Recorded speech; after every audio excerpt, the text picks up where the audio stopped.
I want to start by congratulating and thanking the whole class for many good years. Leo, Key School's mission statement begins, Key School is founded upon the conviction that children are innately curious about themselves and the world. They want to learn, they want to discover, and they want to create. In this sense, Leo Jones embodies Key School. Leo is a true intellectual. Their curiosity seems to be boundless. Whatever book we read, whatever idea we come across, Leo wants to understand it fully and deeply. Leo always wants to learn and discover. We've had countless conversations, both in class and out, exploring all sorts of ideas. Philosophy, theology, Star Wars, literature, history, Star Wars, gay and trans rights, fan fiction, world building, and occasionally Star Wars. Leo's creativity in linking these diverse interests makes them a fascinating conversationalist. Leo loves to create as well. Their interest in literature is always informed by their love of writing. Leo's final oral defense this year focused on characters' relationship to their creators, positioning that is in the divine sense. I just realized I didn't clear the way I wrote it, sorry. Positioning Octavia Butler's Parable of the Sower as a creative way out of a traditional trap. Because Leo always reads as a writer, they focused on Lauren Olamina as a writer, as well as the techniques that Butler used to build this character. And this led them to discover a deep and original insight into the human relationship with the divine. Leo has also been engaged in creating a better Key School. Their leadership of our saga activity has helped educate our community on issues of gender and sexuality and has helped make Key a safer and more welcoming environment for everyone. Leo will represent the Key ethos well at William & Mary, learning everything that can be learned, discovering new ideas, new places and new people, and creating a stronger community. I can't wait to continue our conversations about your new discoveries and creations, Leo.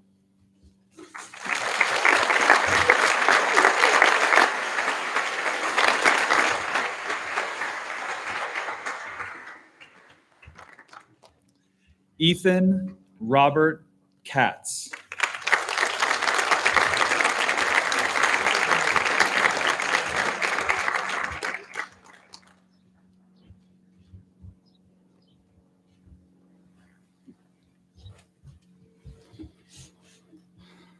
Well, like Kevin Gurbotham, I was also Ethan's second choice, and the reason is he was going to pick his mom, but he said, "Oh, you'll cry too much." And I'm not promising not to cry. So unlike Scott Drayton, I've cried tears of joy like 10 times already today. So, all right. He has gone by many names in our house. Ephraim, Aoife, E-Man, Fifala, Fila, and as most of you know him, Ethan. Good morning, although I think it might be afternoon now. You might know me as Mr. Katz, the middle school art teacher here at Key School. Many of us carry different titles, names, and roles, but my favorite title of all is Ethan and Zoe's dad. It is very special to stand up here today in that role. This is a momentous occasion, the culmination of long hours studying, learning, and growing, resulting in a graduation. As we celebrate finishing 4 years of being upper school students and the next phase of learning and growth, Ethan emerges as a curious, resilient, compassionate young person with an entrepreneurial spirit. What you might not know is that before Ethan entered the upper school just 4 short years ago, he had previously attended Key's first school as a pre-K4 and kindergarten student. Some of his classmates from those early years are on the stage right now. It's kind of blowing my mind a little bit. In the in-between years, Ethan attended our neighborhood schools, but ultimately he made the decision to return to Key during his 8th grade year. As he thought about high school and where he wanted to end up, he began to realize his potential and saw the wide breadth of opportunities Key could afford him. When he decided to come back to Key, it was with a unique perspective, a sense of purpose, and a special appreciation for his place among his peers. During the years away from Key, we saw Ethan's entrepreneurial and altruistic spirit emerge. With the guidance of his grandmother, he helped to rescue hundreds of dogs, raised money, and sold merchandise to support a DC-based rescue in the summer of 2014 and beyond. This activity, and we've probably told you this story already, this activity landed him an impromptu appearance on Good Morning America as a 9-year-old. He has continued volunteering and working with the rescue organization, and to this day has a warm sensitivity towards animals, particularly Brooklyn, our oldest medium-sized shaggy mutt. Incidentally, Brookie was also on that same episode of Good Morning America, and she's still kicking. She's doing pretty well. Even as a young boy, Ethan has always had a quiet confidence. Fortunately, that confidence has evolved and meshed with his maturity and his healthy sense of humor. It wasn't always that way. When Zoe and Ethan were young, our goal was to expose them to the arts in its many forms as much as possible. We traveled, shared, and hopefully imparted a love of music, new knowledge, and historical anecdotes. As a parent, you don't always know which experiences are impactful and which ones will stay with them. Back in his kindergarten days, Ethan's unwarranted confidence, questionable parenting strategies on our part, and several bits of newly acquired information converged awkwardly. On a trip to New York City, we shared stories about John Lennon, visited strawberry fields in Central Park, and ventured past the Dakota apartment building where John Lennon had lived. We explained that he was part of one of our favorite bands, the Beatles, and that the Dakota was where he was fatally shot. Not really sure why we thought it was appropriate to share this story with a 5-year-old, but here we are. Ethan stored this anecdote in his memory bank, and unbeknownst to us, he waited for an opportunity to share with his kindergarten class. In January, when the first school was discussing that we would not be having school in order to observe Dr. Martin Luther King Jr.'s birthday, some of his stories got a little bit twisted. Evidently, we had shared more than one assassination story with Ethan. When one of his classmates curiously asked the teacher, "Who is Martin Luther King?" Ethan jumped in with all the authority of a condescending college history professor. He was one of the Beatles.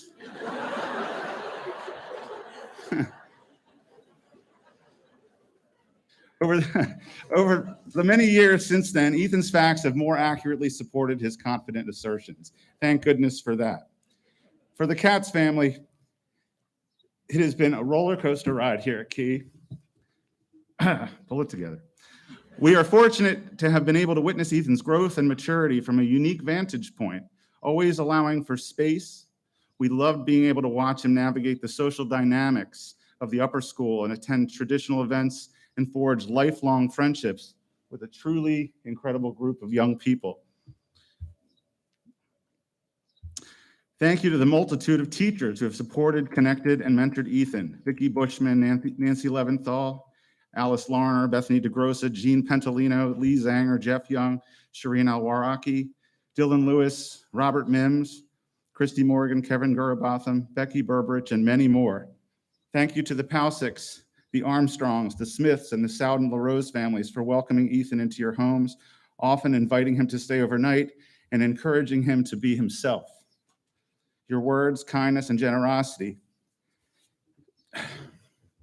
have helped to shape Ethan into the thoughtful, kind, and interesting young man that he is today. No man is a failure who has friends. Indeed. Ethan, you have many people here today who love you and are very proud. Your inquisitive nature, generous spirit, and confidence will serve you well in your next chapter at Drexel. We can't wait to see what's next. In the immortal words of Mike D of the Beastie Boys, here is what I got to say to you all: be true to yourself and you will never fall. We love you.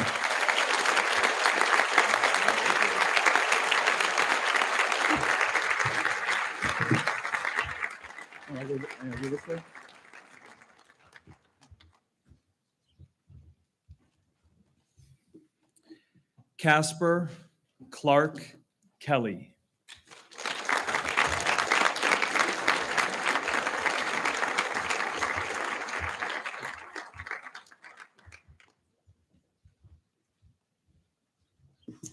First, congratulations to all of you. It's a lot of hard work being at Key School. We don't make it very easy for them.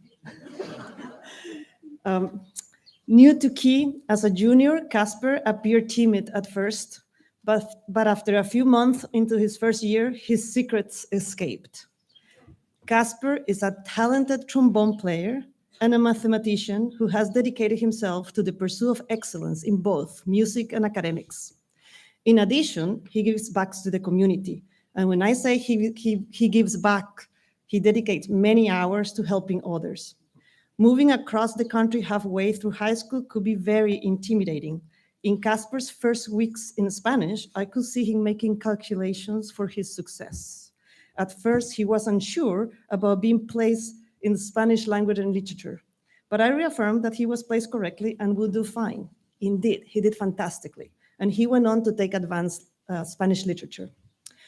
We can all agree that Casper is responsible, engaged, and superb student. Ms. Baumann said he is solid, and indeed he is.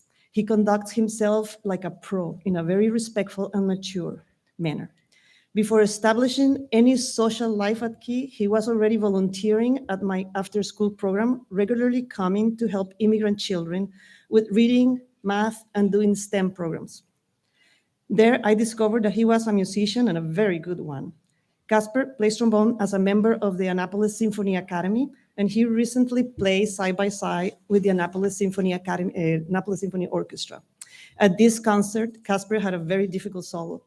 At the reception afterward, the teacher and the conductor and a friend of mine were telling me that they could not stop talking about his performance. He surely blew them away. The Annapolis Symphony Academy will miss you, but he does not stop there. He has another secret, his math mind. Ms. Bowman tells me, and I quote, "I can picture Casper's blue eyes staring at the board from the back of the classroom. I have just posed a challenge problem or a new idea. The class is excitedly writing down ideas, and Casper just stares at the board. Then he just says the answer. How did he do all of that in his head? He just sees math, the 3D world, and how concepts fit together." End of quote. Casper joined the math team and was very successful. He earned a perfect score on the individual round last February and has been a great asset to the team. The math team is graduating several great mathematicians this year. A lot of good mathematicians this year. Congratulations to all. Casper also puts his visual special power to work on the lacrosse field. He may be a chill guy off the field, but boy reports, Casper grew into a great attackman for the varsity lax team, and this is in addition to his accomplishments as a cross-country runner. Casper definitely will be very successful in life. I am confidently saying this because he has a strong work ethic and good principles to live by. We, the Key School, were very lucky when he chose to come to us, and for sure, the University of Illinois will be very lucky too. Keep up with playing the trombone and serving the community. You are planting seeds to inspire others. Thank you for your generosity. We will miss you and hope you come back to visit us.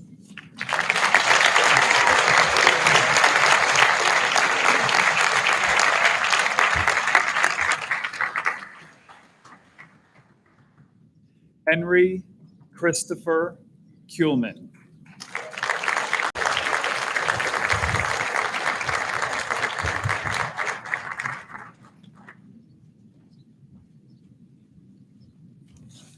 Hello, everyone. I know you're all ready for the break after this, so I'll keep this short and sweet. I'm Charlie, Henry's younger brother, and I just have a few things to say about him today. Henry, I would like to start off by saying how incredibly proud I am of you for graduating from Key. I've truly seen how hard you have worked to get where you are today. It's obvious Key has been the right school for you because you always have something interesting to say about what you're learning, how great the teachers are, and the good friends you have made. I know COVID changed everything for you in high school, but you have definitely made the best of your 4 years. You are my best friend and have always been by my side. We've had so many fun times, like watching our Star Wars movies together and always playing sports together, like basketball and golf. You've taught me so much. For instance, when you set your mind to something, there is no stopping you. Like when you started playing basketball for the first time in middle school, I smoked you 1v1. If you know Henry, he hates losing. For instance, I don't want to put you on the spot, but I will. When he unfortunately lost in his final tennis match to St. Mary's, he went to the parking lot at Fusco, and let's just say he doesn't have a tennis racket anymore. But back to the original story. After I beat him 1v1, he decided to play as much basketball as he possibly could so that he could beat me, and eventually he did. That meant I had to get better as well. You are constantly challenging me to be my best. Your determination also extends to your school and home life. I admire how passionate you are about your opinions, and when you want to say something, nothing will stop you from saying it, including interrupting me. When you are focused on something, you are relentless, full of determination to complete the job and achieve your goal. You really follow the words of Yoda, do or do not, there is no try. You have also taught me it's important to try and learn new things. I admire how you picked up tennis, becoming an absolute phenom, winning the second doubles championship, and decided to change from soccer to cross country in senior year. He's an absolute stud. You always follow your own path and have taught me that hard work and being true to yourself are the most important things in life. I will really miss you when you leave for Bucknell. It will not be the same around the house. And just know I'll be ready to play basketball when you get home.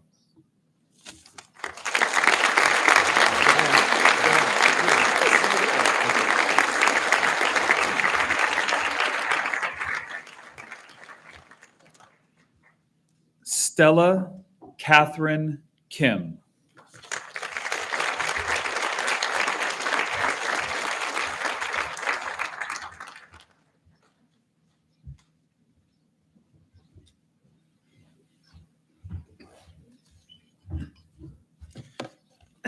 Hi, my name is Dave Kim, and I'm a proud dad of Stella, right here, beautiful young lady. I know we're supposed to come up here and give you a speech and move on, but if you let me explain just a little bit on how I was bestowed with this honor of speaking at her graduation. As a parent, we always think that over the years, we've imparted enough knowledge and positive influence to our children and earned their respect. And when the time comes, she will choose me as her speaker. When I found out that she didn't pick me as a speaker, I was thinking, I didn't see that coming.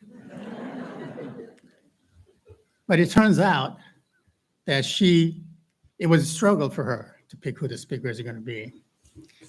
She thought about mom and dad, but the rules is rule, only one speaker. If I give the honor to dad, would mom be okay with it? If I give honor to mom, would dad be offended? So she chose neither. She gave the honor to her best friend, Chloe.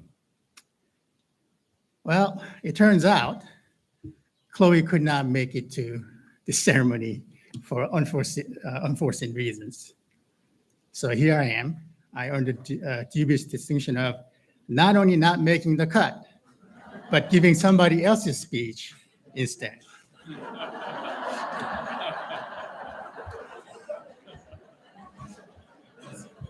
However, the words in this speech rings true to me, so I think it's all well at this point. So here it goes. Good morning, or is it afternoon now, everyone. I believe the best kind of person is one who comes into your life and makes you see the sun where you once saw clouds. That this person believes in you and simply loves you for being you. They're your biggest fan, show your unwavering support no matter the circumstance. For me, Stella is this person. I am honored. Stella chose me to speak about her, and I wish more than anything that I could be here to celebrate her and the rest of the class of 2023 on this special day. I met Stella 13 years ago on the first day of kindergarten here at Key School. She has been my best friend and the most constant person in my life ever since, and nothing has ever been able to separate us. It has been an absolute joy to watch her succeed in the leader, as a leader of the Asian Affinity, the captain of the varsity sailing team, and the peer leader for outdoor education trips.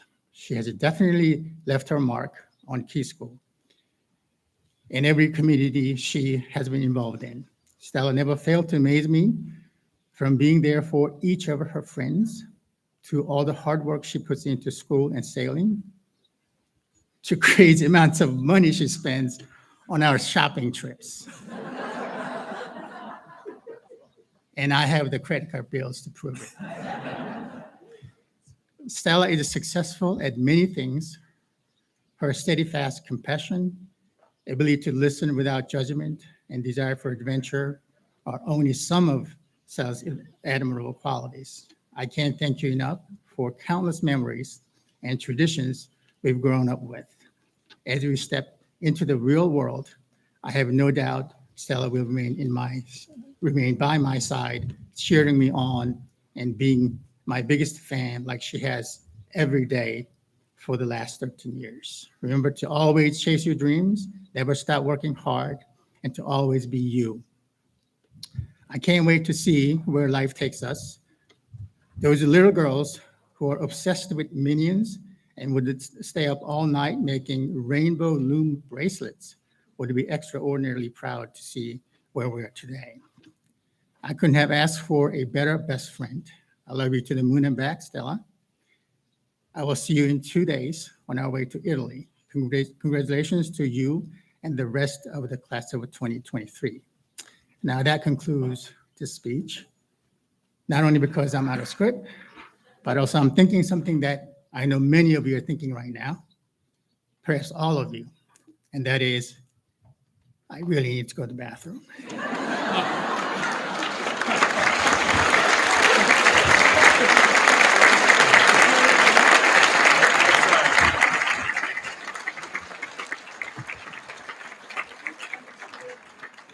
Thank you for the setup. Yes, we are now at halftime.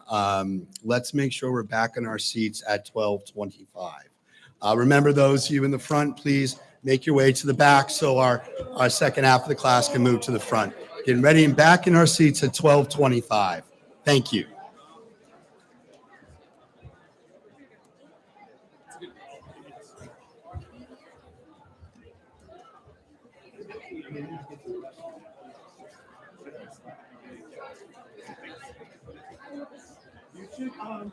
You should go to the card now, and you can work to move to the front. I think so. Starting speeches.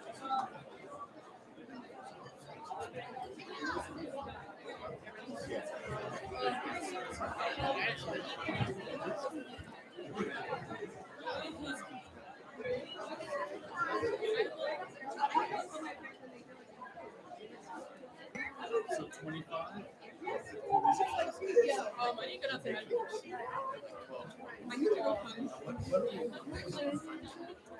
I'm going this way.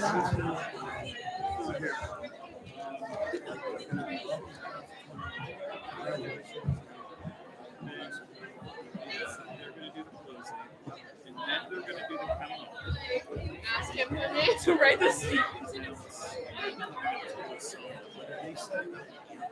I don't know about that. But I'm going to bring these mics up and they can, look, if he's playing guitar, maybe some of that will be picked up. I'm going to go tell Rick if we put us in that makes it 10 and we have less than 10. I would just, hey.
Members of the class of 2023, please return to the stage. Guests, please take your seats.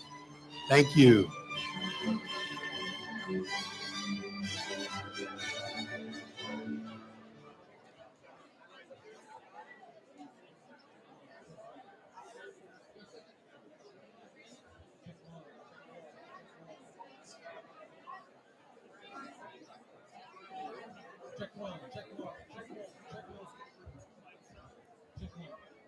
Check two. Check two. Check one.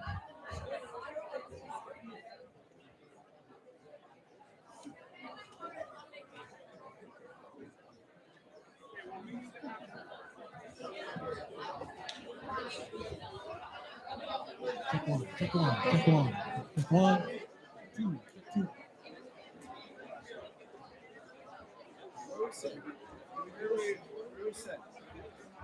Sit back here.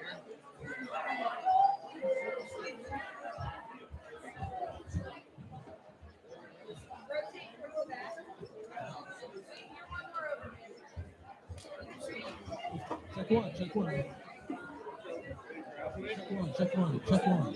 Check one. Check one. Check one. Check one. Check one. Check one. Check one. Check one. Check one. Check one. Check one. Check two. Check two.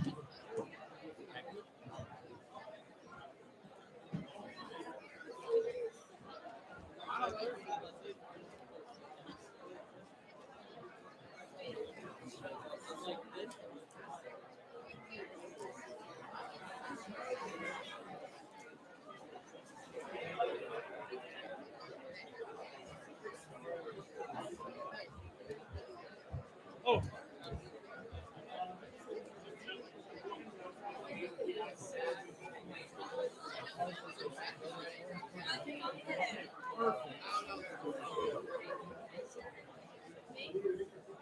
Hey, Liam.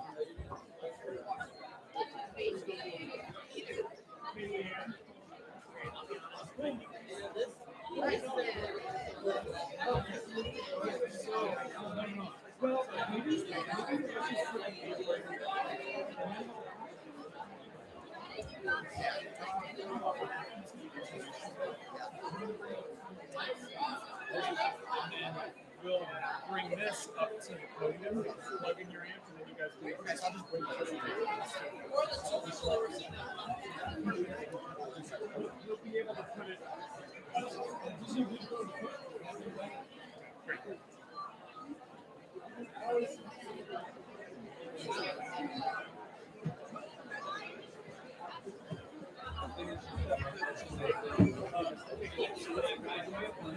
It's going to eventually go here, so you should be able to put it up next to it.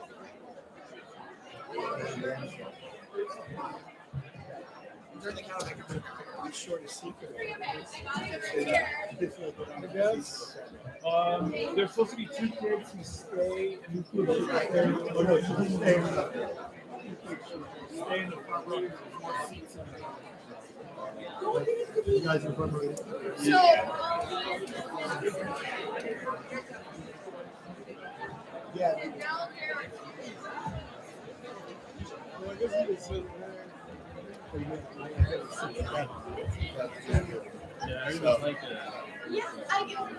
What do we have left of the seats? Anyone here?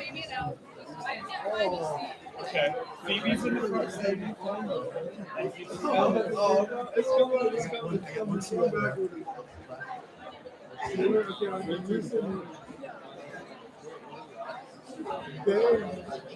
There's one seat here.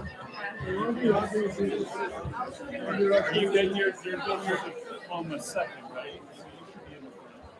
Yeah. Oh yeah. We were just deciding who should go where. You get to sit in the front. I'll sit on the I'll also seated. There's one seat up here. I think you can sit in the front. We have some people sitting in the front, even though they got it right. Yeah, right here.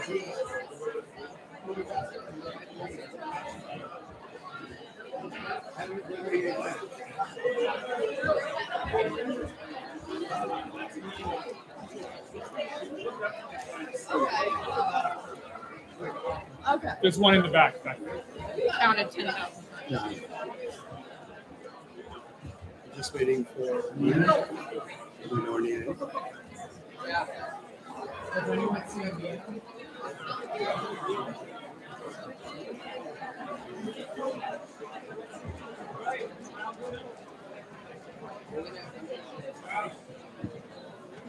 All right, everyone, please take your seats. We're going to begin the second half. Thank you.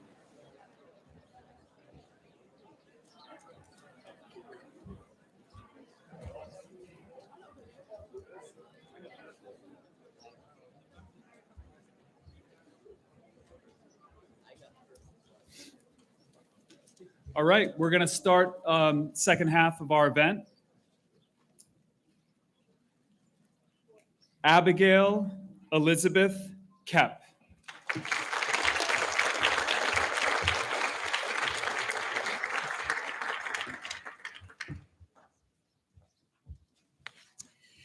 Abby, we are very proud that you are graduating from Key and moving on to continue an exciting journey. We can all say, Abby, you have a heart of gold. You are kind, gentle with others, caring, and especially very loyal to your friends. Abby has a small group of friends that she loves and treasures, which has been a great addition to her life at Key. During the first years in the upper school, Abby was so devoted to her friends that I had to go and look all around campus during advisory time because she couldn't part from them for 30 minutes. I'm sure getting your senior privileges gave you an official sense of freedom and independence. College will fit you right perfectly, no? You are all here graduating, surviving pods or online learning, isolation from friends, and other stressors, but you are resilient and return to campus with a stronger purpose, focusing more on completing work and with a wonderful friend who will go with you to college, and it will be of great support. We see this resilience. We see this resilience in so many areas on your life, and it will serve you well as you pursue your degree in nursing. Abby, you have a strong, wonderful values. Don't ever compromise them. Remember that every new experience, opportunity, and challenge will expand your horizon, and those make us wiser. We can't forget Abby's love for horses and her contributions to the varsity equestrian team for many years, including helping to recruit the new coach. You are leaving behind your legacy. We are sure horses will always be part of your life, wherever you go. What a great combinations, horses and nursing. Both are very healing in my book. I remember when you decided to go to do an internship at the hospital and explore nursing. You had a great experience and inspired you to make this brave decision. You will be a great nurse for sure if you keep your heart on it. You will be one of our heroes, and we need them. Enjoy the University of South Alabama, and remember, we're all here to support you and cheer you up anytime.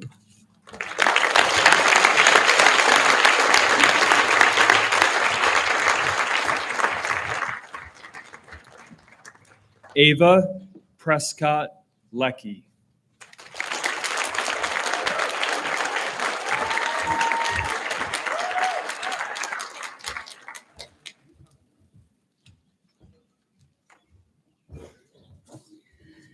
Hello, my name is Grant Leckie, and I'm sure some of you know me as Ava's younger brother.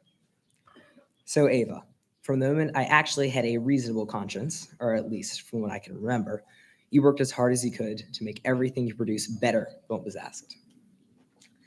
Throughout your time at Key, you have always blown me away with your ability to create amazing projects and writings. You take your idea, implement an impossible plan, and always come out the other side with an astounding and shocking piece. I know that countless times I've tried to do the same, but can never make it out alive unless you are there helping me through. There's so many papers and projects and poems that wouldn't have happened unless you were there to support me and give me advice. Despite your dedication and passion for your work in all things intellectual, you still find time to relax with the family.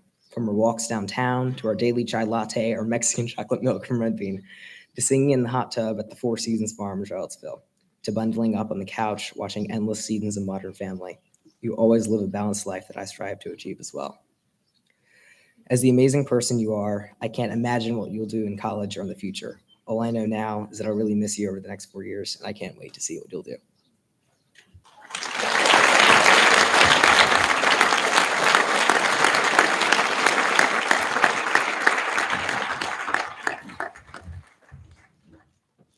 Isabel Emma Lippman.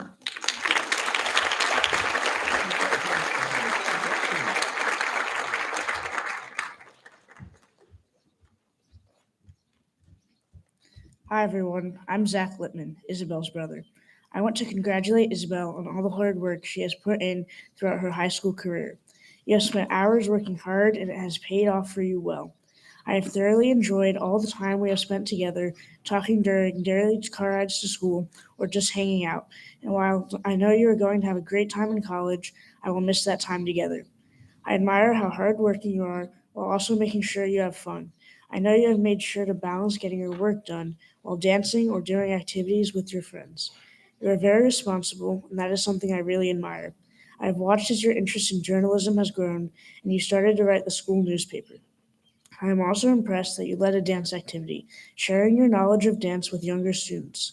I'm impressed at not only how you seem to have a natural talent, but you have worked hard on journalism and pursued it. All of this was during COVID, and the way you continued to work hard and try new things while also trying to navigate the struggles that COVID brought was very impressive. Even when you were unable to dance because of COVID, you never lost any interest in dance, and you still found ways to dance during lockdown. I want to end by saying, I know the application process for college was stressful, but congratulations on going to GW, and I know you will have a great college experience while you are there.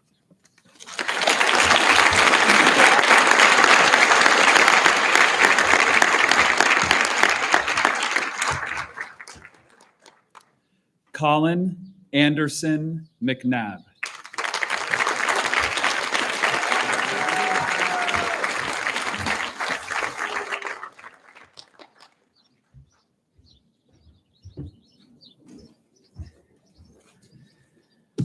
Hello again. Who knew that you'd be hearing from a baseball coach not once, but twice today?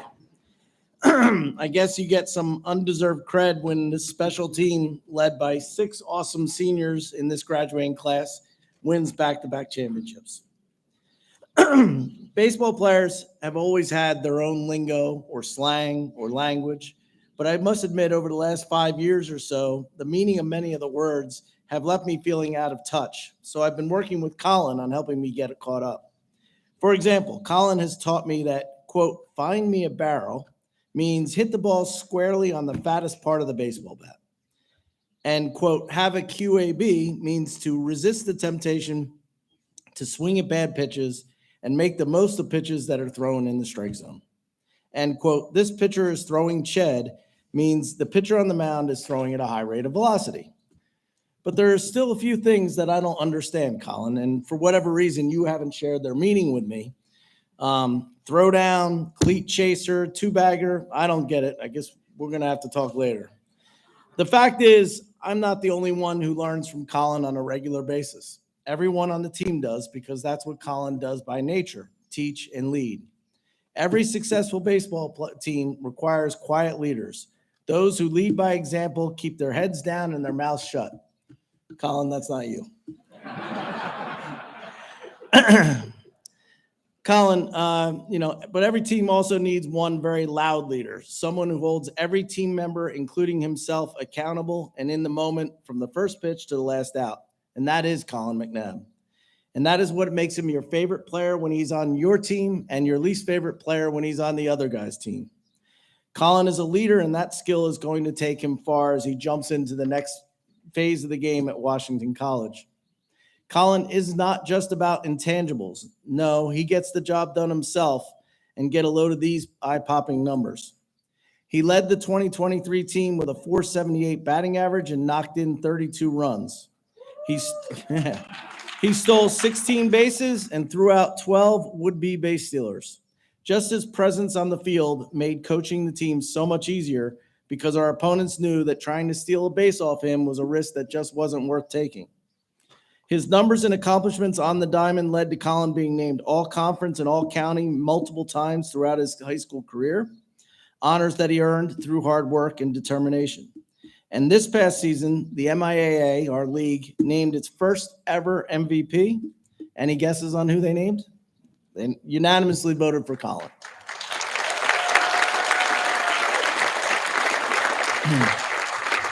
I recently read a quote that caught my eye about catchers and immediately made me think of Colin. A great catcher has an uncanny ability to withstand pain and play through it.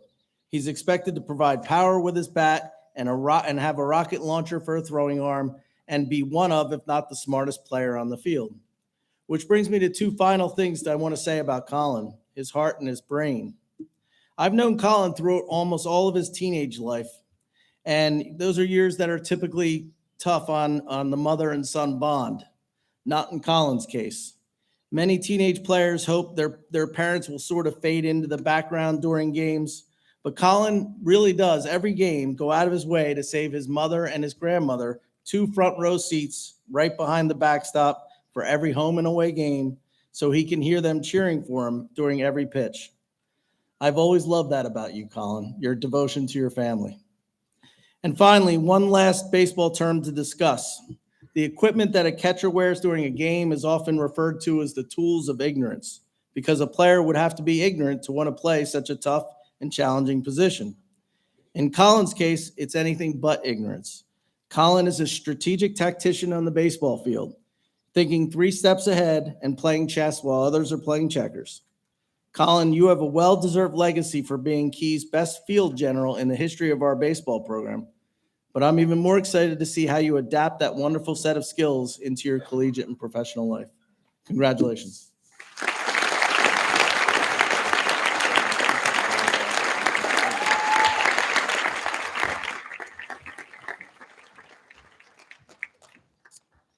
James Fang Madison.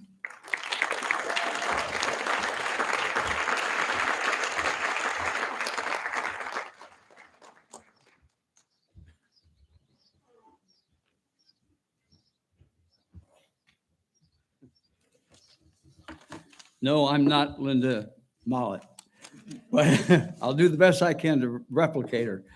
I don't look at it as being the second best. I think it's like the closer. And I'll try to do a decent job of closing on you, young man. I'm James Metcalf, one of the many Jameses in the Madison Hickman Metcalf herd. We always go by our first and middle names so that, you know, when the spouse of the house says Jim or James, we don't all come pouring into the room.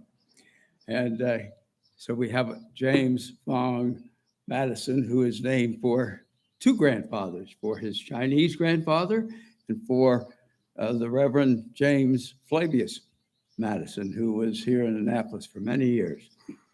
I've followed his history and his life since I think the first time I ever met you was when you came to the United States when you were about 5 years old. And I'm sure you remember that quite well. And he took part in a summer camp at Virginia Beach Friends School down in Virginia Beach. And what I most remember about it was his art ability and his interest in art. And I think I still have one of the watercolors that he did, which was quite, to me, I thought it was really quite brilliant. He's also been at summer camp between his 10th and 11th years. He went to Catholic University for a summer program and has become very much interested in architecture. And I'm pleased to tell you, if there's anybody here that doesn't know it, he's been selected by Catholic to have a 5-year program. It's a dual track. He'll be taking architecture and civil engineering. And that really also makes me very proud because my grandfather was the architect of the Capitol. And there are about 75 schools in Washington, D.C. that he designed, many firehouses. And And he worked as a young engineer on the drawings for the Library of Congress. And I think he may have made a walk around Washington with me when we learned that for the first time. His father and mother are here. Would you stand up? Come on, stand up. These are the people that really are responsible for producing a fine young man. Jim, his father, was an industrial engineer, and when he retired in the United States, he was in the paper producing business on a very large scale. And somebody wanted to build 3 paper factories in China. Yeah, he's nodding yes. Okay, I got that part right. And so he got an opportunity to go over to China, and he built 3 of them, I believe. And then there were no more to build, and he jumped around for a number of years, different jobs, China, Singapore, I think. And eventually he, at some point, met his wife, Sharon. And the joinder of their marriage is the man you see here right now. We went over in 2010 to China for about 3 weeks and stayed with the Madisons. And that was fascinating to me because all my life I couldn't go to China. And certainly didn't want to go to China either. I probably wouldn't have been getting out of China. But anyway, at that point, we were in a more friendly fare than we are today. And we had a fantastic tour. And we went up to, among other places, Xi'an, which is a fantastic city with nearby are the terracotta soldiers and the terracotta army. If you have never read about them, it's something you ought to read about. But we're taking a tour, and there's this young guide, and she's telling us all about different things.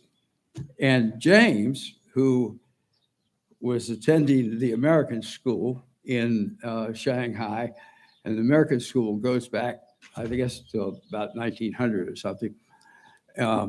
Very good school. It has more than just Americans in it by any stretch of the imagination. All sorts of people are in there. So he's had quite a rich background. But he could speak, not English, but speak American. And, you know, we all know there's a difference. And this gal was speaking probably English. And he decided at age 7, I think, to correct the guide on her English. And he was quite right. And then she gave a little history discussion about what was the Xi'an incident. I won't go into it. Look it up if you want in Wikipedia. But it was a dispute between the communists and the nationalists. And apparently this young lady gave what was very much the communist view. And James knew there were 2 sides to the story, as there often are. And he corrected her. So I really was impressed with his boldness at age 7 to be able to make these kind of comments. But maybe discretion next time? What do you think? Anyway, he was very active in sports over there. Basketball, baseball, American football, tennis, swimming, debate team, my Lord.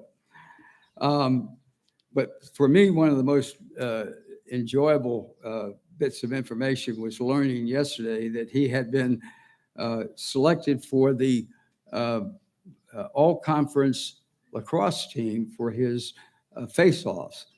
And I remember when he first started in lacrosse, you know, the coach didn't know what to do with him. He'd never had a lacrosse stick in his life.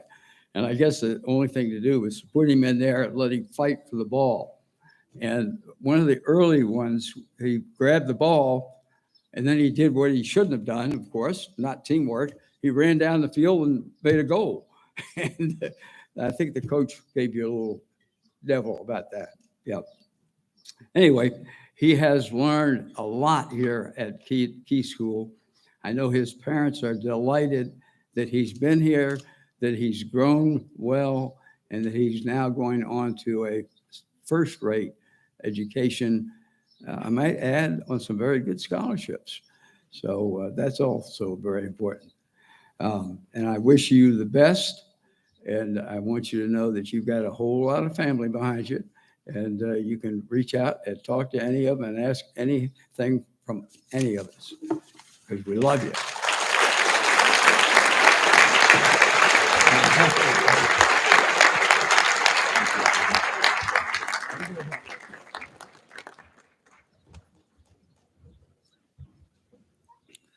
Olivia Lyric Manicone.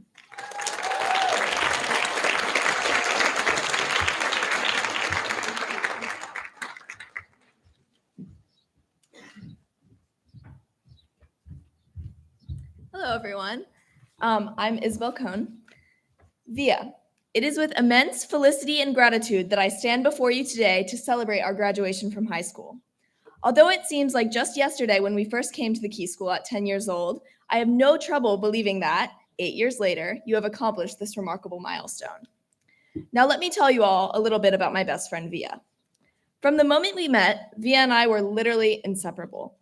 Our teachers lovingly referred to our pairing as the Izzy Via show because we were literally never seen apart. Even though we look nothing alike, I can't count the amount of times that I've been called her name, which is a testament to our clinginess. Since I first met Via, I was cognizant of her artistic proclivity. Looking over her paper during class, I realized that each year her doodles became more and more intricate. Soon enough, her tendency to doodle reformed into an affinity for watercolor, and I've never ceased to be wowed and inspired by her pieces. Via's creativity, steadfast devotion, and the interminable hours that I've seen her spend on her work cement my conviction that she is the most talented visual artist I know. In addition to her artistic talent, Via has always had a taste for things that make, well, at least me, a little squeamish. I fondly recall many occasions when Via would painstakingly remove splinter fragments from my skin, which I was far too scared to attempt myself, and bandage my wounds with care. Just like her mother, she has always been the go-to trauma doc of our friend group, acting quickly to deal with physical or emotional pain. She has always demonstrated interpersonal ability and caringness for others, which further proves her correctness in deciding to study on the medicine track at Connecticut College. This decision, even if it changes, is a testament to her sincere desire to help those around her, which is one of the plethora of qualities I value in her as a friend. I have no doubt that she will bring that same dedication that she has shown in her art to her future studies. Now, while there are infinite positive qualities to pick from, my favorite thing about Via is her sheer kindness. Since the 5th grade, she has proved to be an in-tune and empathetic soul. Anyone who knows Via will tell you that she never fails to lift up anyone she cares about, whether she's on an outdoor ed trip or in the classroom. She's the only person I can cry and laugh to with the same vigor, which in my mind makes her a pretty incredible friend. Via, I am immensely grateful for your invaluable friendship. You came into my life at a time where everything around me was changing quite rapidly, and without your guidance and love, I wouldn't be where I am today. You are resilient, brave, fiercely loyal, and I love you like kin. I'm so honored that I get to call you my person. It has truly been an honor and privilege to see your journey thus far, and I cannot wait to witness the wondrous possibilities that your future holds. I'm so very proud of you. Thank you.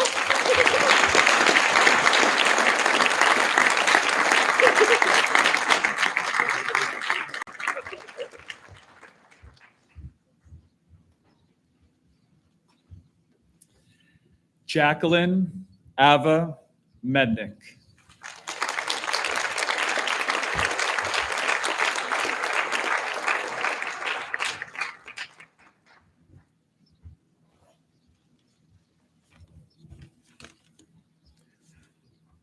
Jackie is a passionate person. By itself, this doesn't really make her stand out among teenagers. She's not the only teenager to get excited about Harry Styles. That said, there's excited and there's excited. And I don't think I'll ever again be able to hear Harry's name without immediately thinking of Jackie. And I don't think any of my advisees will either.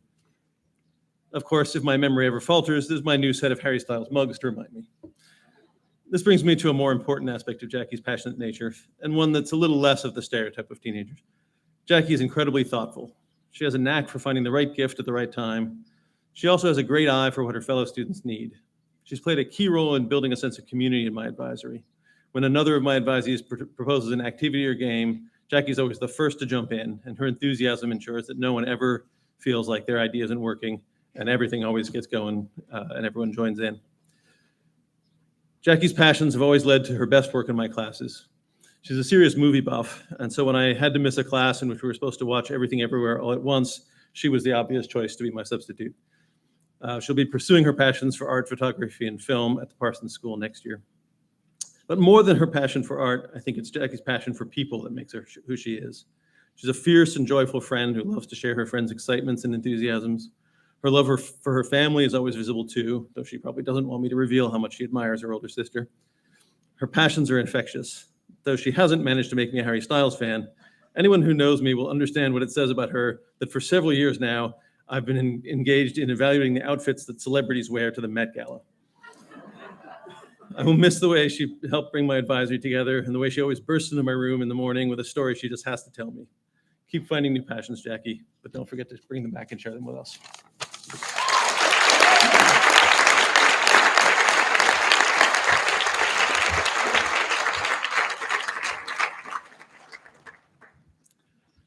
Dana Lillian Michaels.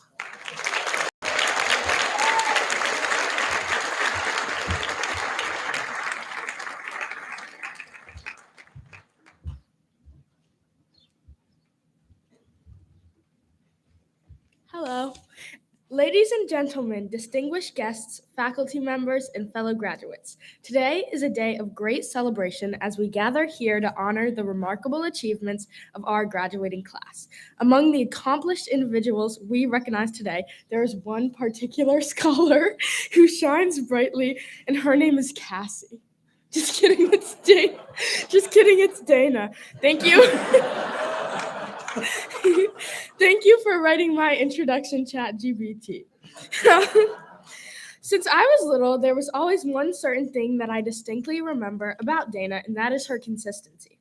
Obviously, her priorities changed throughout her life, but her consistency never did. When we were little, she was always consistent about writing little songs in her room and then singing them to my parents when I would just dance or play congas. For about a year, she was very consistent about doing backbends, no matter the location. Middle of the road, backbend. In the aisle of the grocery store, backbend. She was constantly doing backbends every single second of every single day. That was her best form of transportation. The first time my family went skiing in Vermont with my cousins, who are pretty great at skiing because they live there, Dana was like 8 and was going on double black diamonds and was surprisingly really good at it. She went from Bunny Hill to Black Diamond in about the span of 5 minutes. Meanwhile, while Dana was going down double black diamonds, my 6-year-old self was going down the Bunny Hill in a pizza position, never French fries. And so was Brian Michaels. This is due to Dana's athletic ability, but also her consistent bravery in everything she does and her ability to try new things all the time. I was definitely one of the pickiest eaters I knew. And so when we would go to get dinner, I would get grilled cheese or chicken nuggets, and Dana would get spicy fish tacos, which is pretty bold for a 7-year-old. Dana would try new foods everywhere we traveled and every different restaurant we would go to. Dana ordered things my dad couldn't even handle. When Dana got to high school, I would always see her in her room consistently doing work, which is what I should be doing. She has worked so hard for everything she has earned, and for that, she deserves the world. Lastly, she has always been very consistent about looking for cute boys.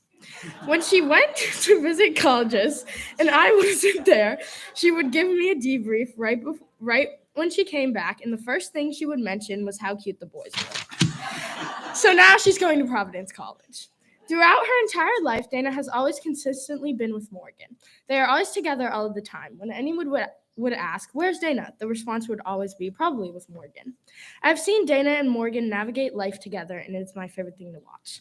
Dana has always been consistent about hugging me whenever I see her, knowing me inside and out. Oops, I lost my place. Supporting me and giving me advice. The thing I'm most thankful for is to grow up with my best friend.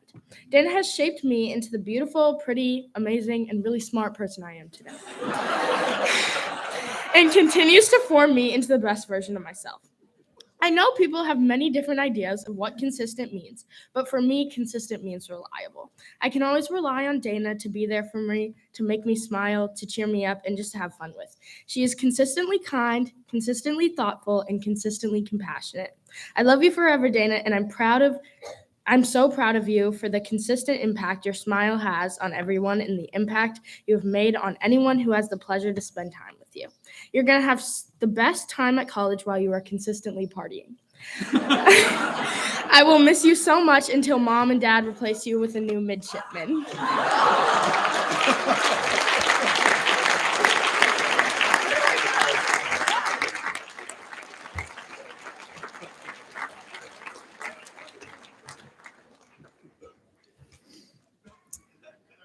William Baker Morin.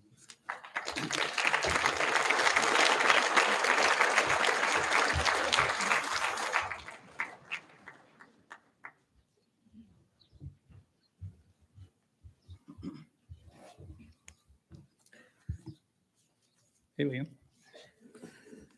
I'm going to say this with full transparency and a degree of vulnerability. Writing this particular speech was an agonizing experience. Liam and I have spent countless hours over the years discussing literature, ancient to postmodern, music and lyrics, moral and speculative philosophy, life, death, and everything in between. So I had no shortage of material from which to draw from. I had plenty to say, but I didn't know how to say it. Multiple drafts were scrapped and countless intros deleted. With increasing frustration, I decided to revisit the prompt. Wait, what was I being asked to do exactly? Quote, speeches should focus on the graduate's accomplishments and the contributions to Key. They should also celebrate the individual graduate, the senior class as a whole, and the entire Key School community in 400 words in 3 minutes or less. Laura, just so you know, I wrote a speech that more or less fit these guidelines. Sadly, that too is in the virtual trash can. So, after a bit of spiraling, I was reminded of the creative writing paper Liam submitted for my Complet Madness class. This was a stream of consciousness missive where the prompt bled into the story in which the ramblings of Liam, the student/narrator, spoke directly to me, the reader/teacher. As the story unfolded, I realized that this was either uncomfortably autobiographical, entirely unreliable, or an example of the real Liam BSing. Or maybe it was all three. I'm still not exactly sure. Tell me one day. Inspired by that story and returning to the task at hand, I realized something. I'd rather have a conversation with Liam about this speech than to actually write and deliver the speech itself.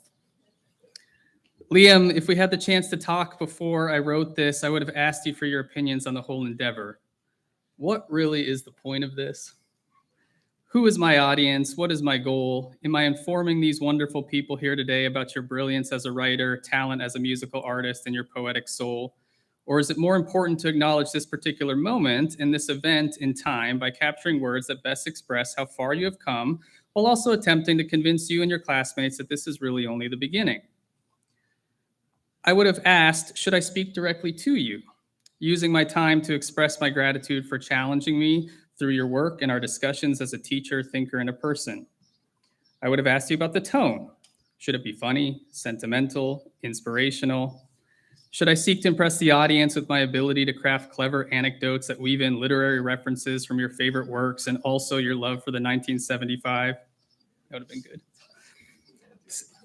Speaking of which, I also would have asked, what do you think about that Matt Healy/Taylor Swift thing? And also, don't you love how I just immortalized that relationship in your high school graduation speech? If I got your advice, I'm certain that I would have had a better sense of how I should craft my speech, as I view you as a far more talented writer than I am. I wish we talked about it beforehand, but through imagining the conversation we should have had, I am reminded of all the conversations that we did have. Each one revealed the range of remarkable things about you that can't be reduced to a 3-minute speech. I have a sense that people who don't know you now will one day get to know you through your writing and your music. But for now, I want to tell you that I appreciate that you've been willing to reveal yourself through our talks and in your work. I'm still not sure what version of yourself is the most reliable narrator, but I bet you aren't always either. and I'm happy to keep talking until we both figure it out for ourselves.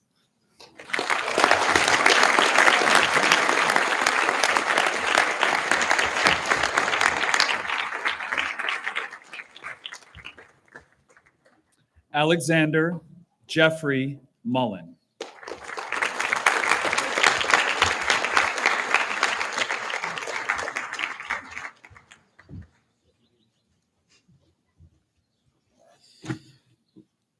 Like Alex, my speech is short and sweet.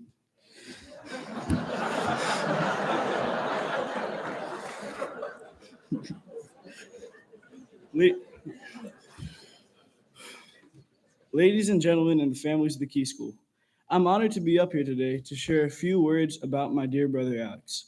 It's crazy to me that you're already graduating from high school, mainly because you still act like a child sometimes. I have mixed emotions right now. I'm so happy and proud that you're graduating, but I'm not excited about not seeing you every day. Even though you'll still be close by, it'll still be hard without playing basketball every day together. At least we're the same height, so it's not as hard for Davis. It's not as hard as Davis is, but still can't guard me. A lot of things will feel different, like watching sports or eating dinner, but it will feel so much sweeter when we can hang out together again. On the bright side, I won't have to do all the dishes while somebody claims that they'll help while they sit in the bathroom until I finish. But all jokes aside, you did work very hard and you were very dedicated to other activities. I saw how hard you would work on homework, practicing piano, and playing soccer. And I know that your dedication will carry you through college and life after that. Today is pretty weird for me, not only because you're graduating, because all of your friends are too. Growing up, I remember playing with your friends when they came over, so it's like your friends are my friends. So to see all of them grow up is crazy to me because I remember their faces as little kids, like playing Minecraft with Sonder, going to synagogue with Eli, and playing on the trampoline with Jack, and others who came along the way, like Edward, Ryan, and Aristotle. Times like those made me thankful to have such a good brother who would always include me. Alex, you're such a good brother because you're always open to helping me. If I have questions about anything like school or sports, you're always willing to help. And if I'm getting smoked in FIFA, I'll always trust you to handle it. I'll always trust you to win. And you know what? Recently, I feel like we've since you've gotten your license, I feel like I've been more friends with you because what happens is we can drive together and listen to music in the car and stuff like that. But I love you so much, and I can't even express how much I love you. And like whenever I'm feeling down about let's say the Patriots, I always trust to talk to you about it, and we'll work things out. We'll go on a calculator and calculate the odds of us making the playoffs, things like that. I'm gonna love you. I'm gonna miss you so much, Alex. Alex, I love you.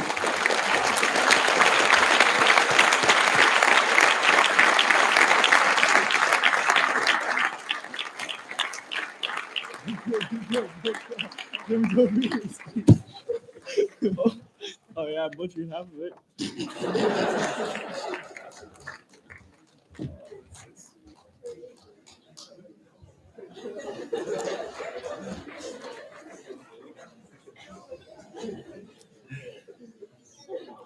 Andrew West Nolan.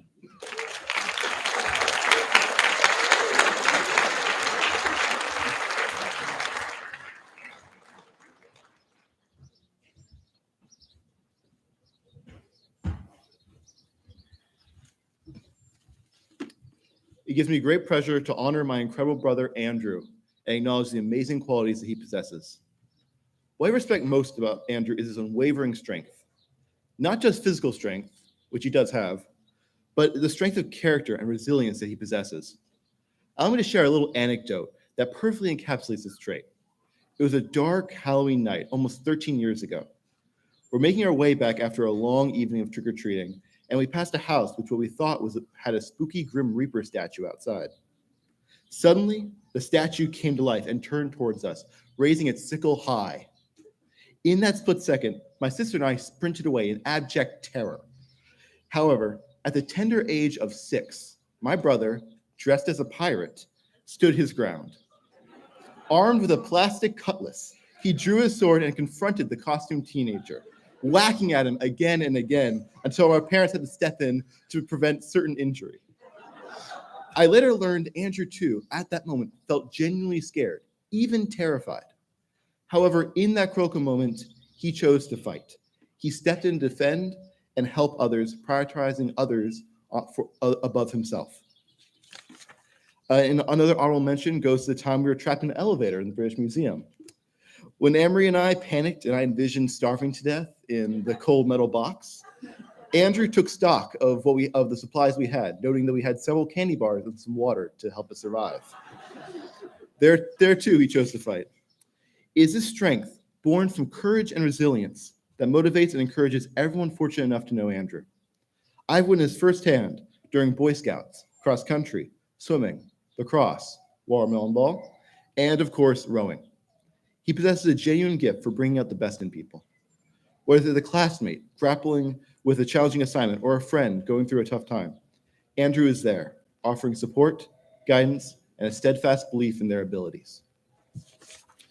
I remember in the Annapolis 10-miler, a run which I never would have dreamed of doing without Andrew's encouragement. As I was in the last half mile, there was Andrew, cheering me on and pushing me to go beyond my limits.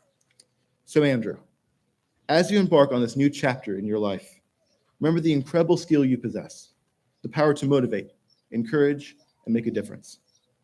And with that power, of course, comes responsibility. Your strength, both in facing adversity and uplifting others, is truly awe-inspiring. Aaron and I look forward to seeing where your future takes you. Congratulations, Andrew, on this well-deserved graduation. As we always end our phone calls together, I love you.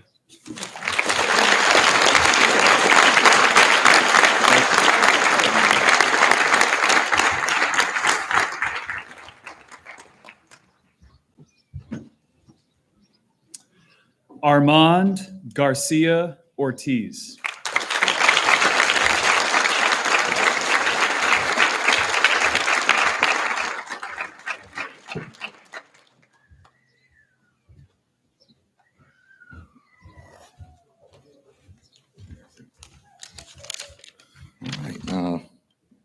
Greetings and congratulations to all our Key School graduates and their families. For the third time today, you have the honor and privilege of being addressed by another baseball coach. Gary, thank you. I had to steal that one from you. So today I'm here to talk about my son Armand. As I sit here and I think about the last 4 years, it's gone really fast. And I wonder where the time went because it was a little too fast for me because we're pretty close. I will not cry. Anyhow, and so, it's like having another man in the house. He looks like he's 25 already. So he keeps me in check and keeps me in line and, made me a better father and person. So really cool stuff. But Armand's not the only one. So over the last 4 years, I've got to coach the baseball team, and I've got several folks up here that I got to mentor and kind of lead a little bit. And it's pretty cool to see them grow up and become responsible young adults and see them grow as people. I thank you guys for giving me that opportunity. With Armand, it's especially true because he's a real caring kid, respectful, and he's a loyal young man who really came out of his shell here at Key School. As I reflect on his youth, I think about him. He was very curious as a kid, always interested in lots of things. But he would sit, and he really loved Thomas the Train back in the day. And he would sit on our windowsill, and he had this train, and he would like spin the wheels and just watch the wheels spin. And I'm like, is he okay? Is he all right? So, but he was just curious, how do the wheels work? So it's kind of funny, right? So, and then later on, it was the Teen Titans. And then after that, the regular show. Yeah. Right. So, yeah. And so, I think about Armand and I reflect on that child he was and what a huge impact he had on my life as he drove me to be a better man, father, and husband. When he was born, I was proud, like all parents. because I knew he'd be destined for great things in his life and become a better person than me. And I know this is just the first step on that journey. So, Armand has had a great experience here at Key. He's made some really good friends. It's really cool to see how close all these kids are. I grew up in Oxnard, California, which our graduating class was like, 800 people, and it's like 40 kids per class, so it's really cool to see and to know that they're all, they become friends, and a lot of them lifelong friends. So that's pretty cool to see. Armand had a really great experience here, led his baseball team to 2 MIA championships, all conference, all county, all those good things. And he really excelled academically. And although these are great accomplishments, I think his greatest achievement here at Key was his personal growth.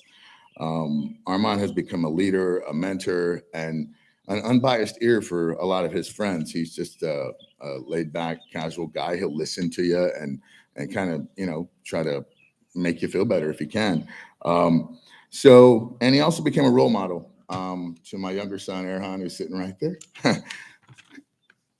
No crying. They're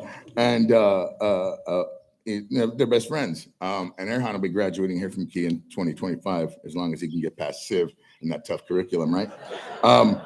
So Armand also mentored me, which is interesting coming from a kid, because as a baseball coach and a father, and having him on the field, I was pretty tough on him. I'm pretty tough on all the kids. I hold them accountable. And he would tell me, Dad, dial it back, relax a little bit. So he mentored me as well. So, and taught me how to be a better coach, father, and mentor. So thank you, son. I love you. Me, Mom, and your family from California and New York, we're happy to see the young man you become. On that,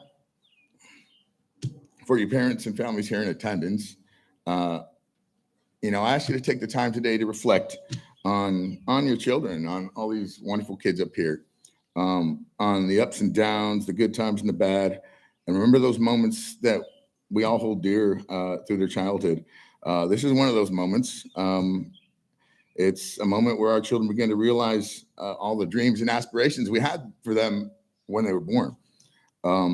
So as they begin this journey into the real world, and they're faced with the trials and tribulations that come along with life, everyday life, our job as parents aren't done.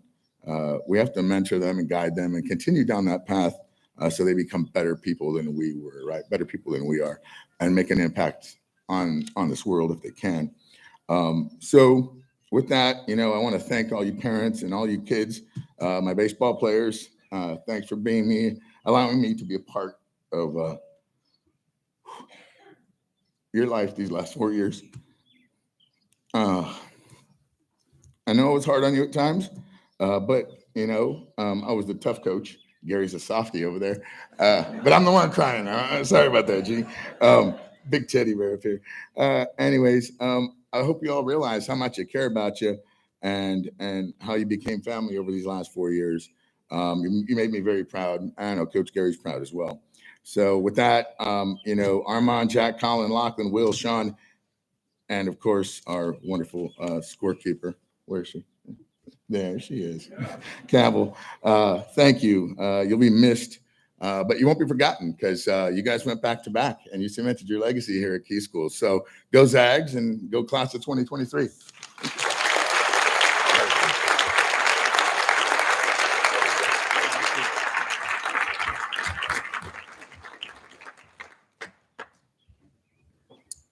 Vincent Edmund Palmieri IV.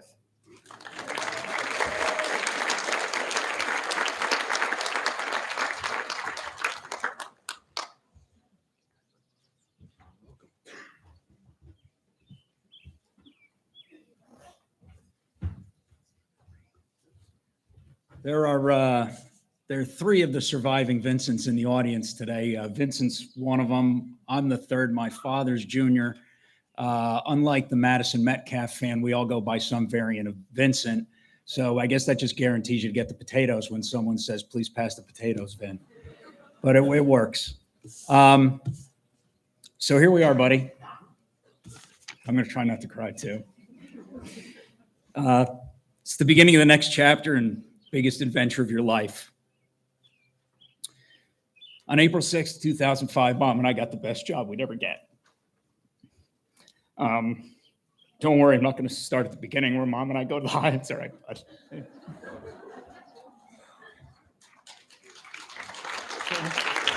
good.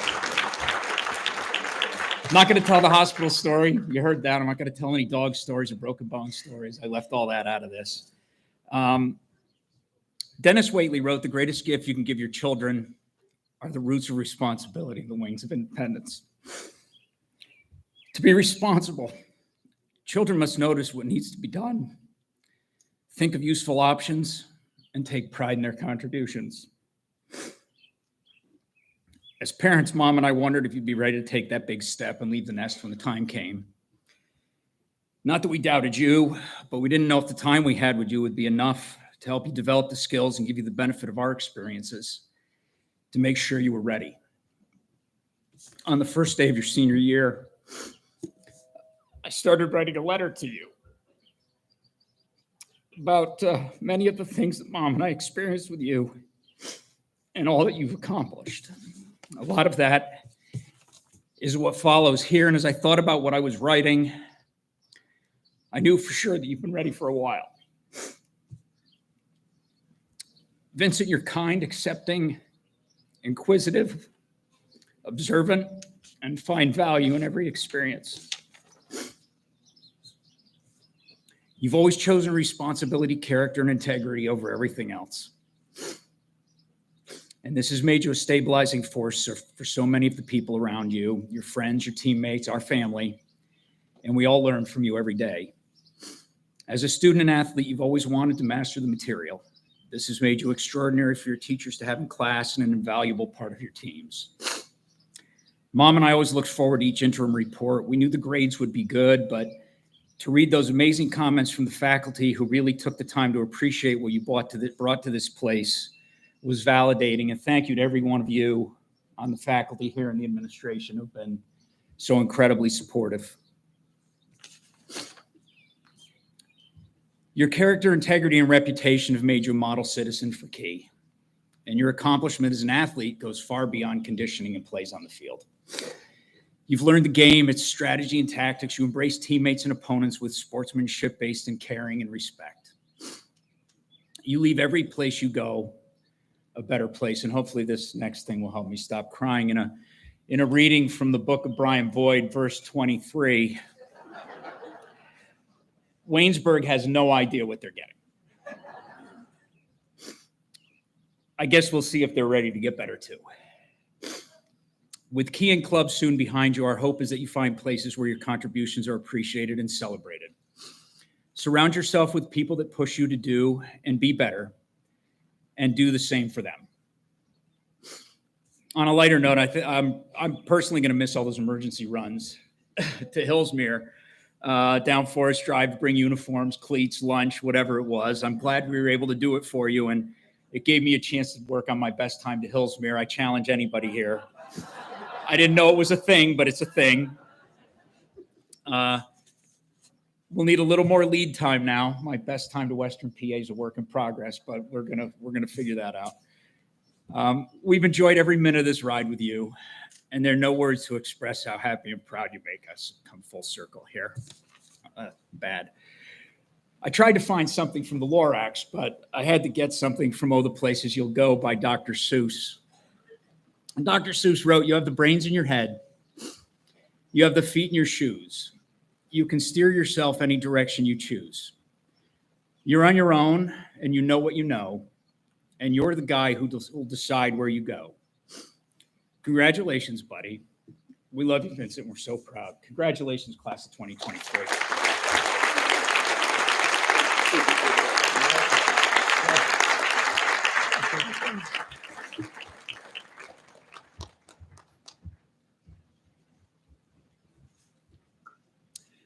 Nina Cecilia Patterson.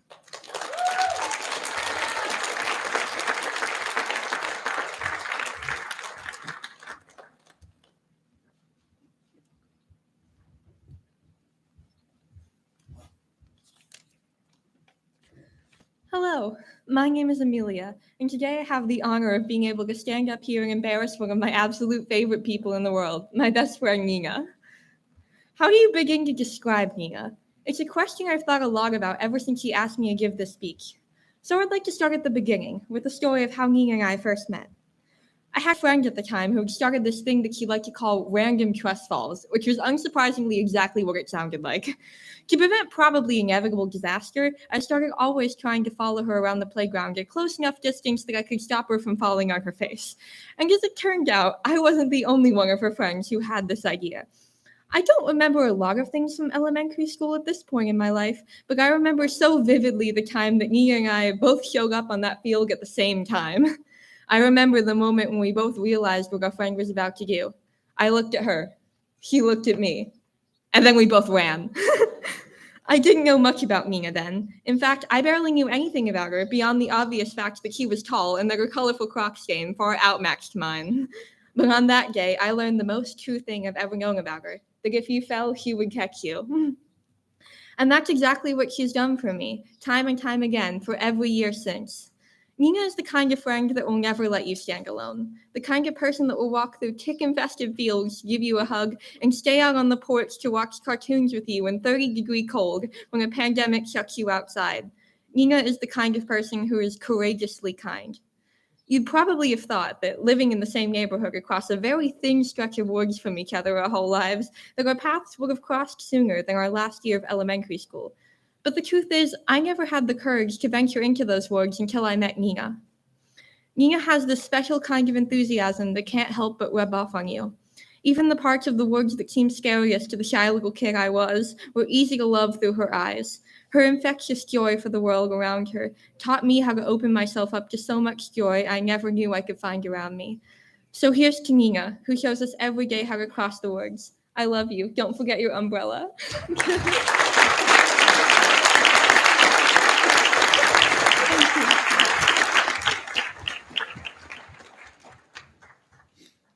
Henry Edward Pausic.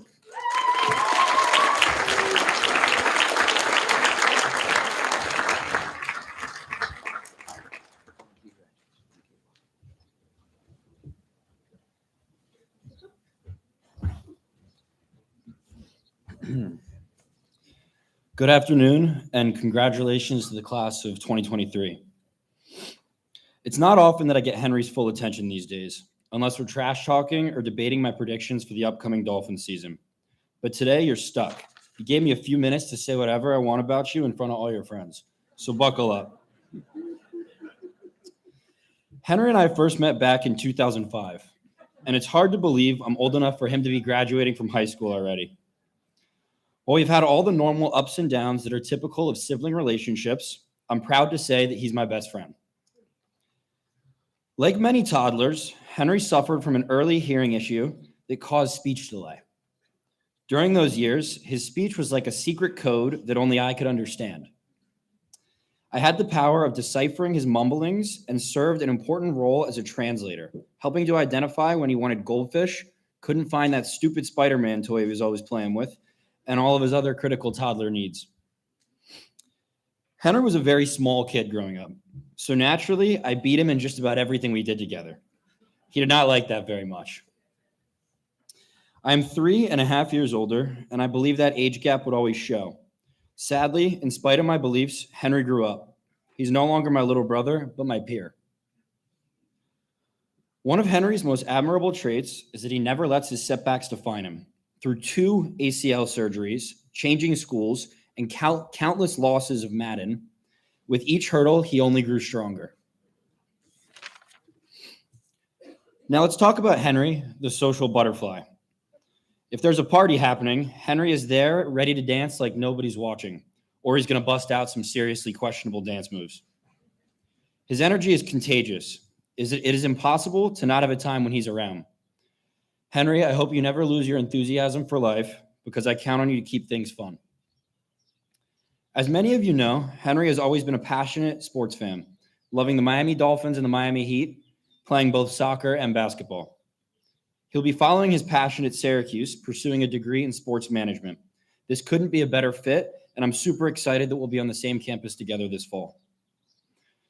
If I have learned one thing about you over the last 18 years, it is that you can do anything you set your mind to. You have exemplified that more than anyone else I know. Although your high school journey is coming to an end, a new and exciting one is about to begin. Hang on tight because it's going to be a crazy ride. Trust me. I hope you got everything you wanted out of your high school years. I hope you made friendships that'll last forever. I hope you learned lessons and skills that'll help you be successful at Syracuse. But most importantly, I hope you walk across that stage proud of the man that you have become. Because like me, our whole family is extremely proud of you. Congratulations, Hen.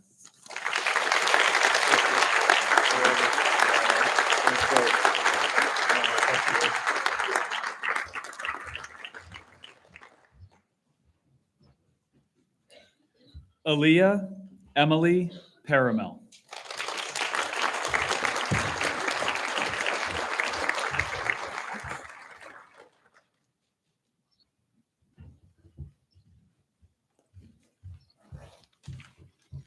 Good morning, graduates, parents, and Aaliyah.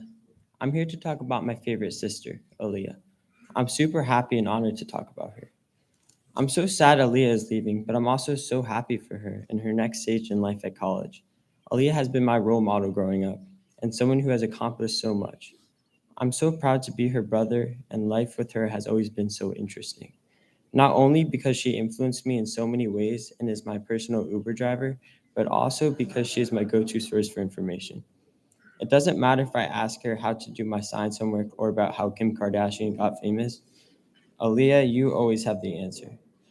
I've kind of become so dependent on her that I sometimes find myself thinking, no need to Google it, I'll just ask Aaliyah. And may I say that the Aaliyah feature works much better than Siri. I'm going to miss asking my favorite sister about everything, going to Rita's for ice cream, walking our dog Snowy, watching Modern Family with her, and most importantly, arguing about Taylor Swift. Although I won't miss her daily updates on college admissions and aspiring young woman drama. She's shown me how to be tough when things get rough, why being nice matters, and of course, how to eat chips quietly. Aaliyah, my whole life, has not treated me like her younger brother, but rather her best friend. She has inspired me to do many things like start piano and take it seriously after she played at Carnegie Hall. Honestly, it's flabbergasting how hard she works, and I always strive to have the incentive to do as well as her. When we visited Kiev, Aaliyah would show me how to have fun in places I've never been before. She showed me how to play in back alleys, and later we went inside a hotel, and she showed me all the different types of currencies. All the types of fun showed throughout my life.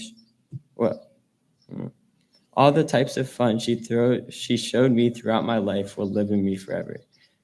She has shown me many more ways to enjoy life and all the different things to do in it. You're truly my professional fun haver.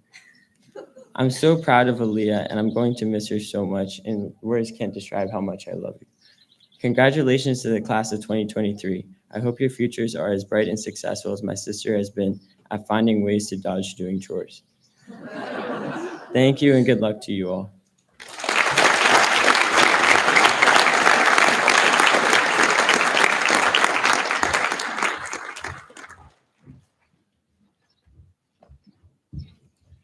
Samuel Michael Phillips.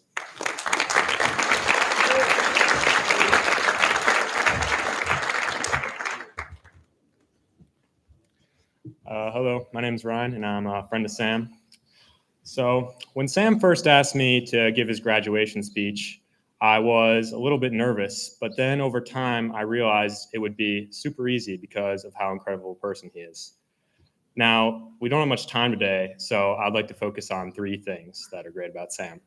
The first is his incredible work ethic. Now, while some might forget this because of his laid-back and kind of goofy nature, he's actually extremely intelligent, and he is often the first one to give help to his peers when they need help on a subject. Furthermore, when there is something challenging, he will always rise to the occasion and never give up and attack the problem from different angles in order to find a solution. He rarely slacks off, and when he does something, he gives 100% effort in order to achieve his goals. Whether doing schoolwork, going to the gym, or playing basketball, Sam never takes the easy way out, which I find extremely admirable and will no doubt get him far in life.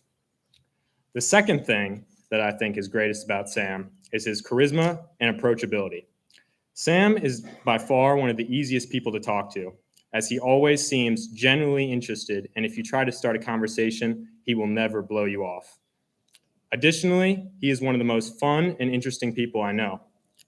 When he enters the room, everyone notices him and wants to talk to him. Socially, he is extremely entertaining, from his hilarious mannerisms to his contagious laugh that spreads across the room.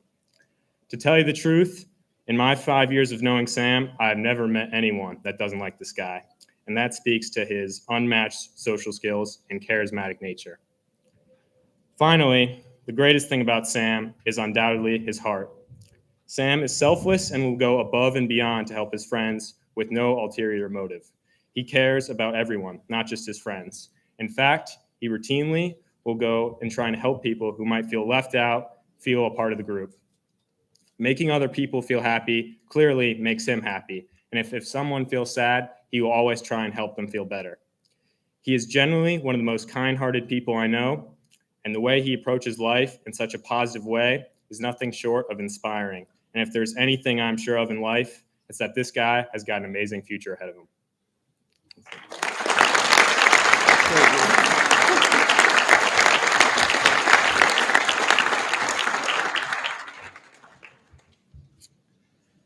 Mackenzie Ellen Roman.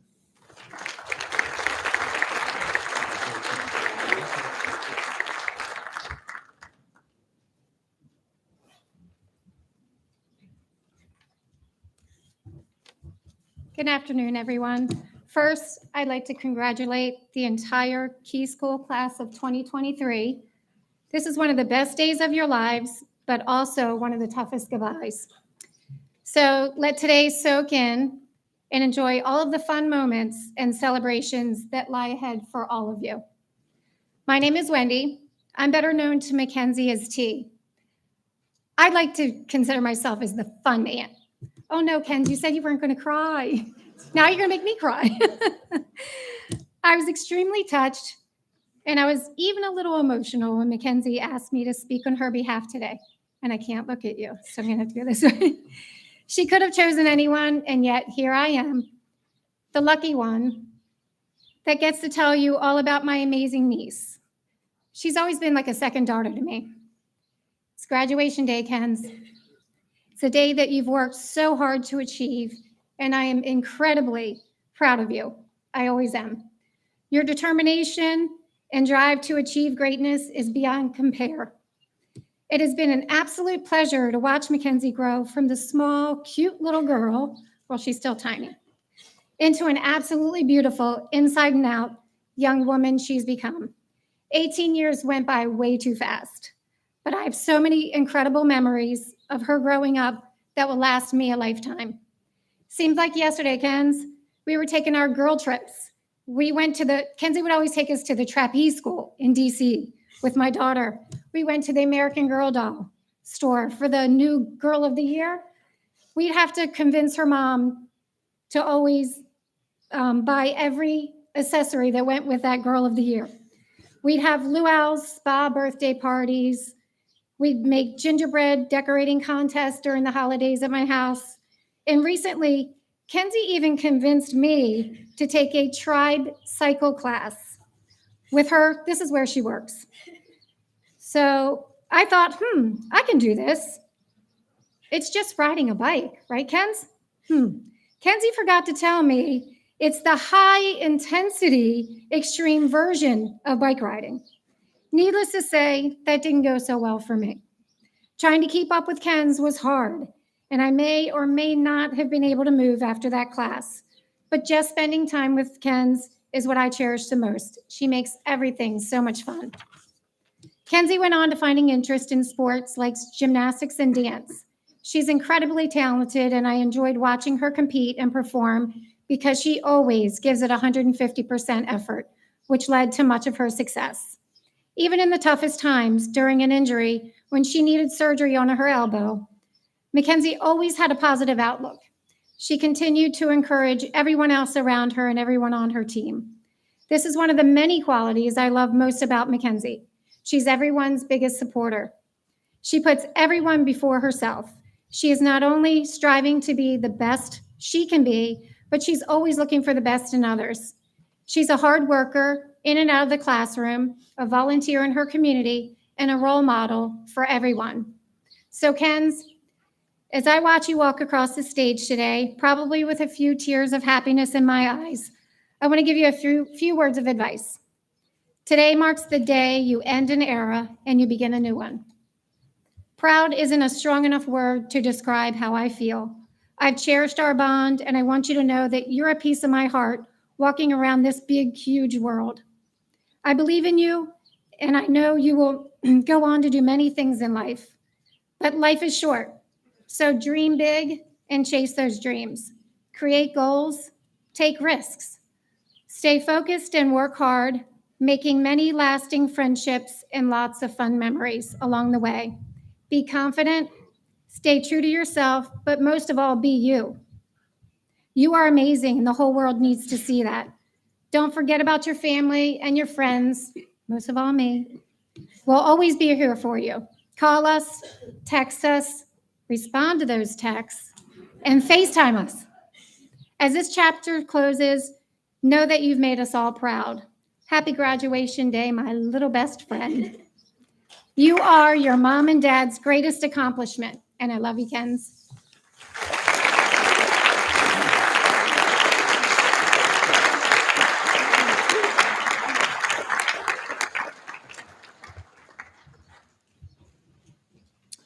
Elijah Liam Simon.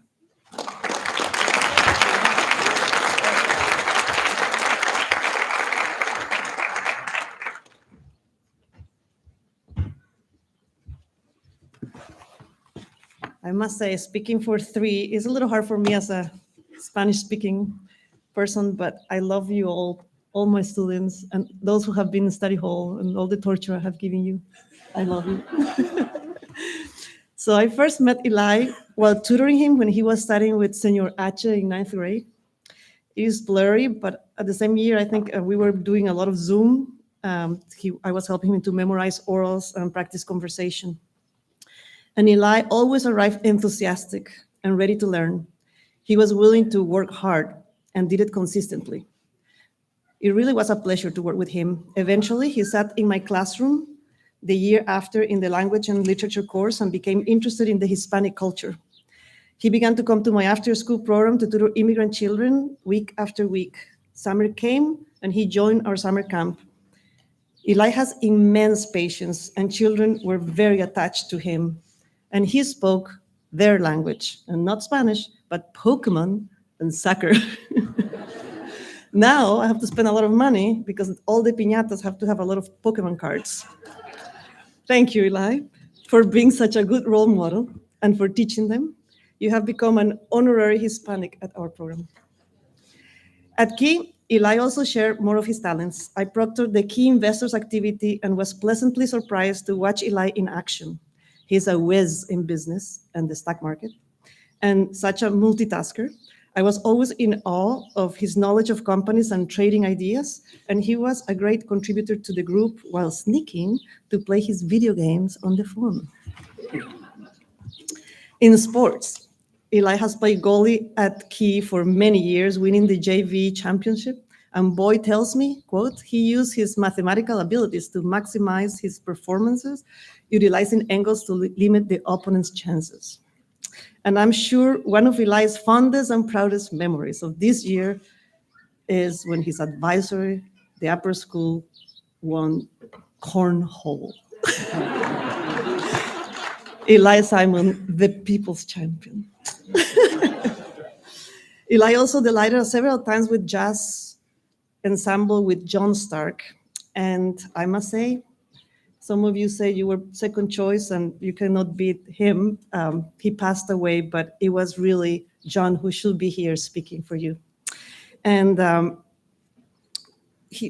those two were very close, and John taught you to play saxophone and become a great musician. And we know he had a great impact on you. And by the way, Eli also plays piano. This is wonderful connection will always be in your heart, and John is always in our hearts too. I hope you continue playing in college, in honoring him in some way. Eli, the musician, the teacher, mentor, giver, and savvy businessman. You have many gifts, but your wisdom and immense kindness is your best. Eli, continue on this awesome journey and keep in touch. We are not ready to let you go, but we can lend you to Franklin and Marshallville a little bit.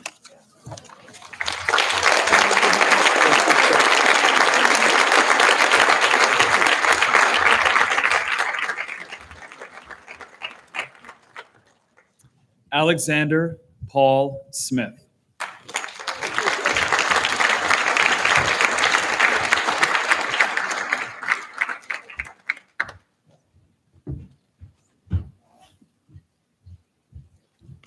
Good afternoon, everyone. I am so honored to speak for Sonder. I gave him a little bit of a hard time about speaking, but I truly am honored that he selected me first choice. Sonder has attended the Key School since kindergarten. His wide array of interests and his love of the outdoors and passion for music have made his days here joyful.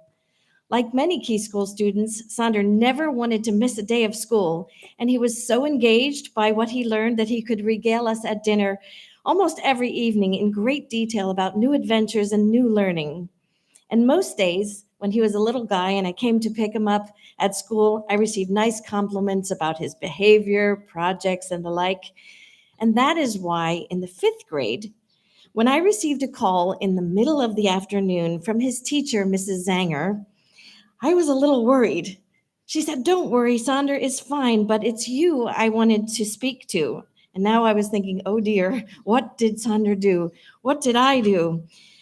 Well, she proceeded to tell me that Sonder had been bringing his guitar to school every day, and did I know that he was playing it on the playground, in the stairwells, and pretty much anywhere and any time that he wasn't in class. I assured her that I did know he was bringing his guitar to school, and he told me that he was only playing it during breaks. I suddenly wondered if we had broken a Key School rule about bringing guitars and things like that to school. No, she said, but I am wondering, why did you tell Sonder that he wouldn't be entitled to guitar lessons unless he showed a sincere interest in the instrument? I said, that is what we told him. Then she said, don't you think that this behavior constitutes a person who is sincerely interested? Then she went on to say, well, I actually know how to solve your problem. My son, Ari, has a senior project in which he has decided that he will be teaching guitar to a middle school student. And wouldn't it be wonderful if he could teach Sonder? Sonder, I didn't even need to ask you. I knew you would say absolutely yes. And Ari was a person who shared his enthusiasm for music and guitar, and you were hooked. And it was that moment that Ari became the teacher that he wanted to be, and Sonder became the musician and guitarist that he wanted to be. Sonder, you have so many traits that I could speak about, but of course, you know, being musical is something that you've always been, literally from the first moment. You've been cooing, singing, tapping, whistling, totally engaged by sound. Before you were 1 year old, you knew that getting into the car was time to sing, because I always sang in the car.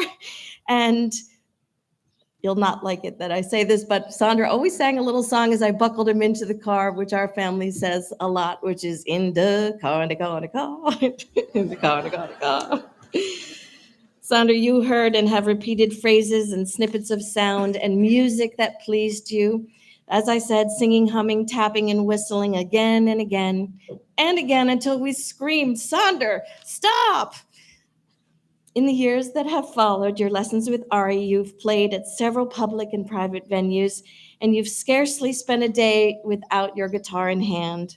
I'll never forget that we allowed you, we talked about parenting skills this morning, lots of you. We allowed you to go downtown when you were just 11 years old to go sit by the Harbor Queen tourist boat or the St. John's College during a croquet match, playing with your case open for tips. Oh my goodness, what were we thinking? Nevertheless, you managed to make it to this point, to your graduation.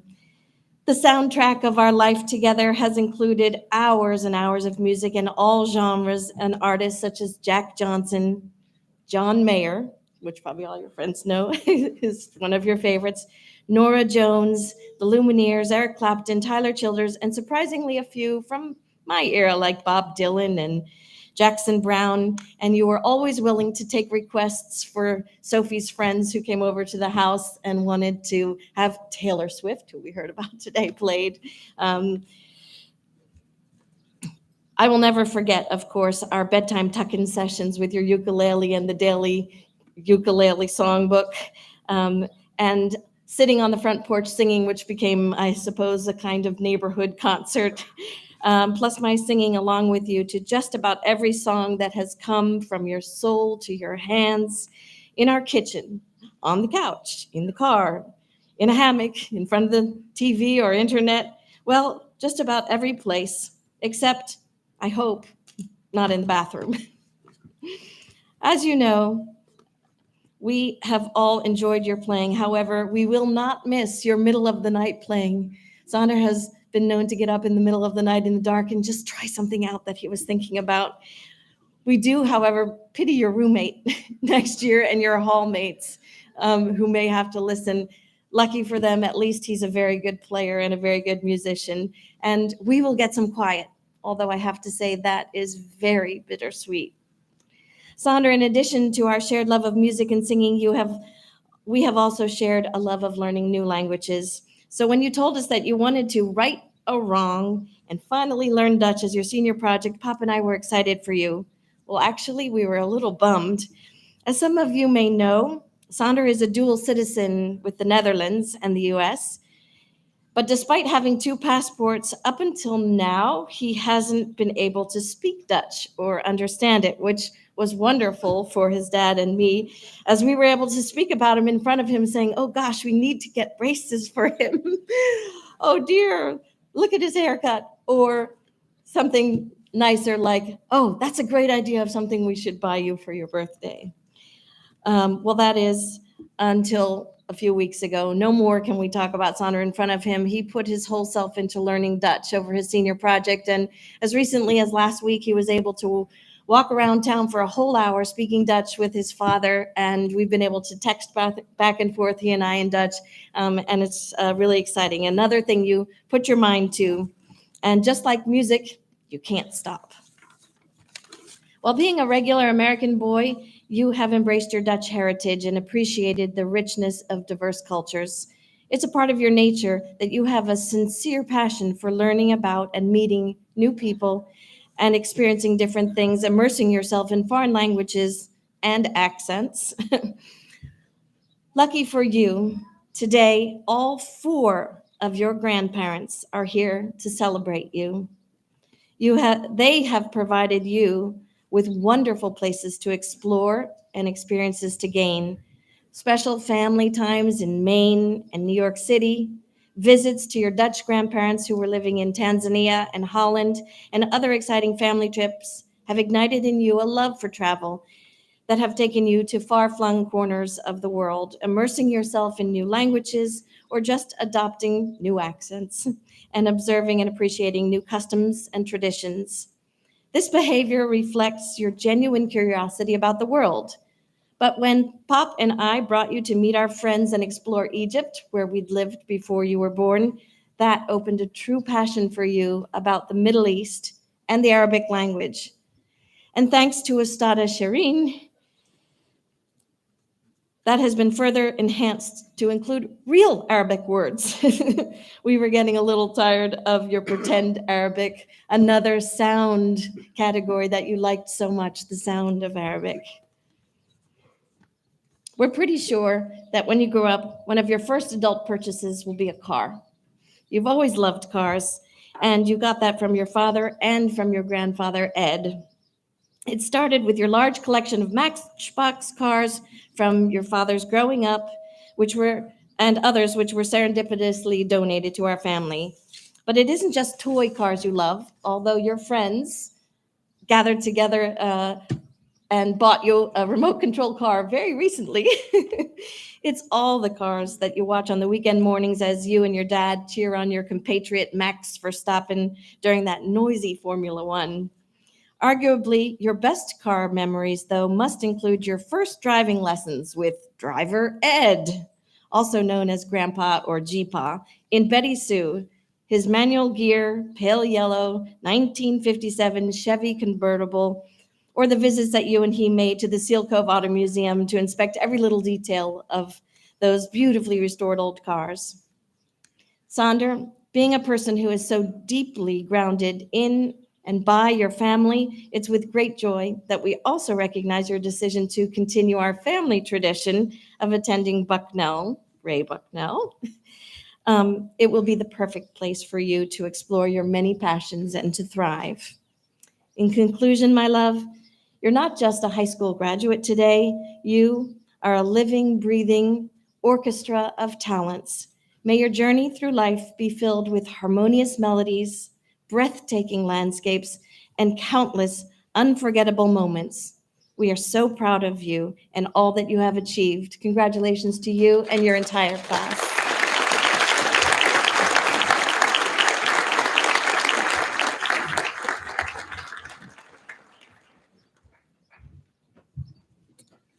William Robert Chase Sowden.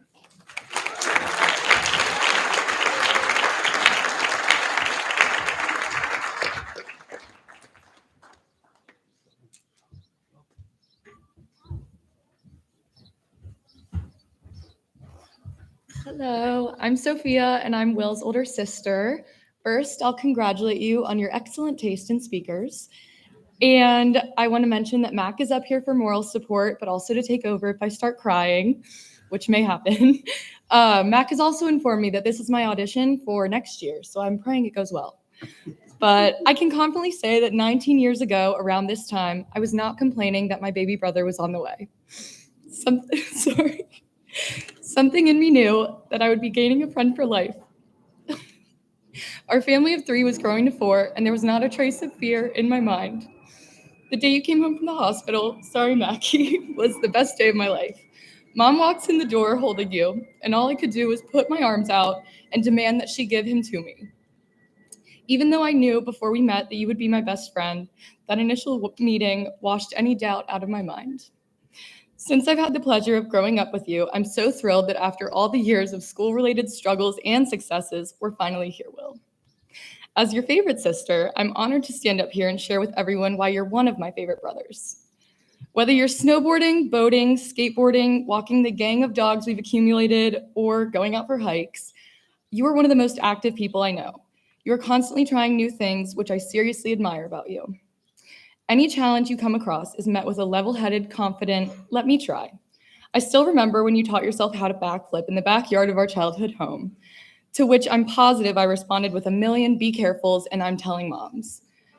Today, though, one of my favorite midday pick-me-ups is pulling into the driveway just to be met with a smiling, sweaty Will doing backflips away on the trampoline over and over and over again. It's honestly impressive and borderline crazy. As some of you might know, Will has the dynamic duo of dyslexia and ADHD, and neither have stopped him from reaching his goals. The road to this destination has not been easy, but watching you persevere and advocate for yourself has been so inspiring in my own academics. This semester, the example you set led me to Dean's List this past semester, so thank you so much for that. Your music taste is impeccable, chef's kiss, seriously. You've introduced me to so many of my favorite songs and artists, and I can't believe how often you allow me to alert everyone to the new songs that I found without calling me out. Much appreciated. Your level-headedness is refreshing in a family of unrealistics. It should be noted that Will is our family's voice of reason, and smack dab in the middle of 2 anxiety-ridden siblings, Will has become an amazing advice giver. His most famous piece of advice was offered to my parents without being prompted. As Will stood over the stove cooking whatever insanely complicated dish he decided upon for that evening, our mom and dad were discussing the pros and cons of getting yet another dog for Mac. Towards the end of the conversation, when both had almost fully convinced each other that it was a good idea to grow our pack of 3 into 4, Will could not hold his tongue any longer. In a dramatic huff, his specialty, he threw down his spatula and exclaimed, "Somebody has to be an adult around here. No more dogs." Instead of getting the dog then, his efforts were not for nothing, and the process was delayed 2 months. You also have great taste in food, minus the whole not eating seafood part, which you really need to work on. And I can't thank you enough for the countless meals you've whipped up on a whim for Mac and I. Seriously, thank you, and I would be honored to be your manager when you become the next Gordon Ramsay. And I feel obligated to add that Will's everyday use of Arabic around the house has led me to pick up one single word, marhaba. We start our mornings, afternoons, phone calls, and just about any interaction with that word, and I can't imagine our conversations beginning with any other version of hello. Selfishly, I don't want to see the day that you pack up and pull out of the driveway for the last time for a while. But I know that this next chapter will be your best yet. And since I get a good look at JMU's campus every few months from the road back from Knoxville, you'd better believe I'll be stopping by to say marhaba every time I have to make the 8-hour drive home. Thanks for the hospitality in advance. In all seriousness, though, I could not be more proud of the person you've become, and I know you'll continue to crush it in Harrisonburg next year. I feel so lucky. I feel so lucky to have you as a brother, and even more lucky to call you my friend. We love you so much, and we request that you actually answer the phone in the fall. With that said, I want to offer my sincerest congratulations to all of you. It's been a pleasure to watch you grow into the outstanding adults that you've become, and I know you'll continue to do great things. So cheers to all the graduates.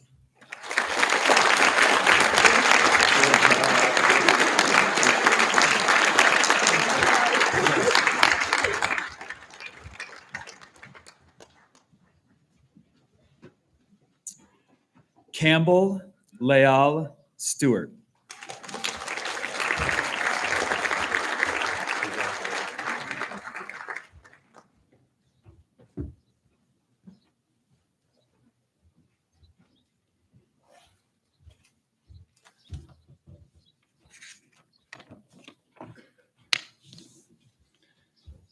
A being of determination, whose blistered, bloodied young hands conquering monkey bars literally manifest the Greek origin of the word paragon, to sharpen.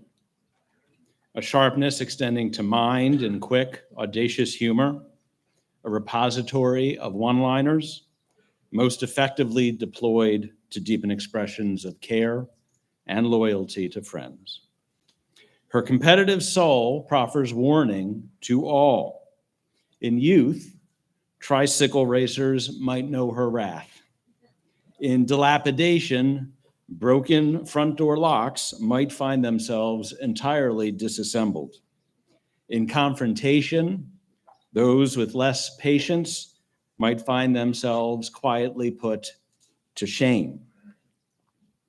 A child of the outdoors, noble hiker of green Vermont mountains, ambitious flyer of California gliders, enthusiastic eater of outdoor education program cuisine. Nature's detail is captured by her keen photographer's eye. Campmates are elicited from cell phone through trail conversation. She guides with irony. Her Instagram says, "Go outside." Versatile academic, she often merges nature with classroom achievement. To conquer French, she slithered as a snake in French Guinea. To simplify comparative literature, she creatively wrote of the common fish. Her mind is stimulated by attention to detail, creative engagement, argumentation of almost any point. Weightlifter, gym enthusiast, true social player of what the British originally meant by association football. She pursues other varied passions in art, flying, hiking, collecting rocks. Passion commingles with challenge and service in her world. A hike in Europe might extend 3 weeks, managing the boys' baseball team for years. Dedicated refiner of true life talents, her deepest traits of persuasion, tenacity, pragmatism, and independence foster the relentless pursuit of excellence and meaningful relationships. Her vision might be described as go big or go home. whether going big or going home. This avid consumer of Google Maps does not let a complete lack of directional sense impede her movement. She reveals in this way a contribution to that eternal human initiative of striking out with very little sense in search of the new and the unknown. Fear is just another emotion. Grand flipper of the finger, whether from car window or inappropriate public setting, she communicates with us as a classic badass. Her blunt delivery is a hornet's nest of yin and yang, too much info or utter silence, de-escalating humor or patiently escalated relentlessness. She is reasoned, thoughtful, and nuanced. A Colby College class of 2027 graduate in environmental sciences or economics, she will be outdoors, involved, participating, living a best life. She will be conserving, exploring, getting out, and getting away. A unique soul, she guides us with spirit. What the Key School classes of 2024, 25, and 26 ought to emulate, what the class of 2022 should have aspired to. Key School class of 23, parents, teachers, and the wider community, I sing the praises of Campbell Leal Stewart.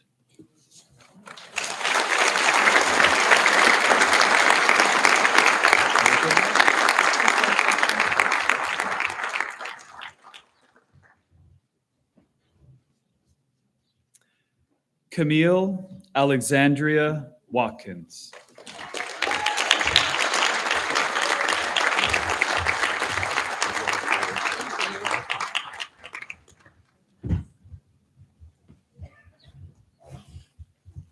We are going very off script, so I apologize in advance. Hi, I'll try to keep it a buck so we can all go home. I've been watching over Camille for 11 years, and over those 11 years, there's been some pretty interesting things that she has done. I'll go over one of these things. In sports, she really doesn't like sports. So whenever she's forced to go to her game, she usually will start doing TikTok dances or start talking to her sister Kaylee, since they usually all play the same sport. The only sport they really both liked was volleyball and lacrosse. So yes, I will miss you, Camille. So whenever you're at Spelman and you're done talking to your friend Jaden, please FaceTime me. Thank you. Good morning, everyone. And I just want to be frank and say it came as a surprise to no one that Camille and I would be going to the same school. But if any of you knew Camille, just like how I do, you would know that it's always been this way. Millie and I are only 15 months apart, making us Irish twins. So we've been close in all aspects. And Camille was my very first best friend. But don't worry, LJ, you are a close second. As I waited for her in those 15 months, I would never be able to understand the kind of love that I would grow to have for her. Camille has a really funny way of showing her love. She was very hot and cold, and I learned that one the hard way. But that's a different story that I don't have time for. So when I heard that Camille decided to copy my whole flow on top of picking the same school as me, she also chose to stay major, minor, and you'll get a kick out of this, to live in the exact same dorm room as I did my freshman year. That means I knew for a fact that she really, really loved me. Your unwavering commitment to excellence has set you apart, and it's a testament to your character. I am proud to call you Camille Alexandria Watkins, my best friend, accomplice, my Millie Mouse, blood sister, and now Spelly sis. Let's blow this pop stand and head to 350 Spelman Lane. Go Jaguars.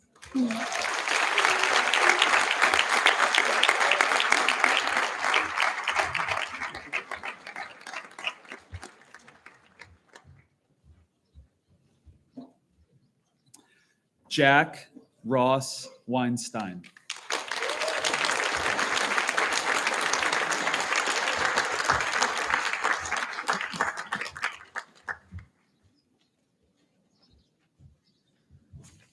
Okay, so for those of you who don't know me, I'm Jack's younger brother.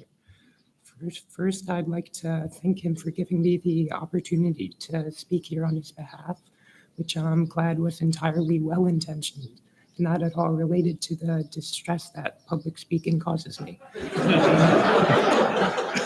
So, 0.85 score, and 9 months ago, my parents brought forth Jack.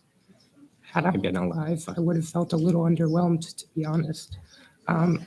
One of the first times I ever saw my brother was when my dad situated my infant self next to a toddler Jack for a photo. Just as my dad clicked the shutter, Jack shoved me over. Though I only fell several centimeters and did not have the ability to form long-term memories at the time, that fateful day set a precedent for our future interactions.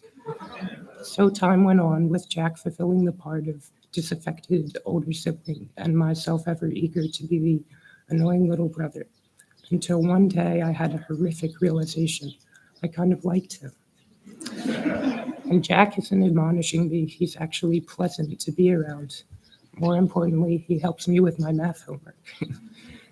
Jack's eagerness to do calculus at every possible moment, which far exceeds my own desire to know the answer, continues to astound me. He's a man of many talents.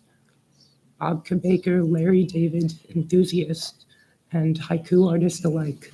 But his love of learning and willingness to share it with others is perhaps what I admire most about Jack.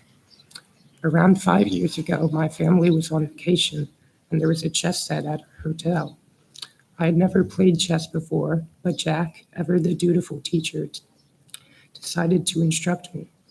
Unfortunately, I am not a grandmaster today. In fact, Jack only taught me how to lose to him. But he imparted a far more important lesson: self-sufficiency. Jack is also a big comedy fan. When he's not listening to music, he's probably watching one of George Carlin's sets for the 50th time. Every time Jack speaks, I think he sounds a little bit more like an observational comic. I think he's slowly morphing into Jerry Seinfeld. Though I'm not always appreciative of his wit, it's undeniable, but I pity whoever has to be his roommate in college. All in all, I'd give Jack a solid 7 out of 10. I know he'll do great things. Good luck at Haverford, Jack. I love you, and I'm going to miss you a lot.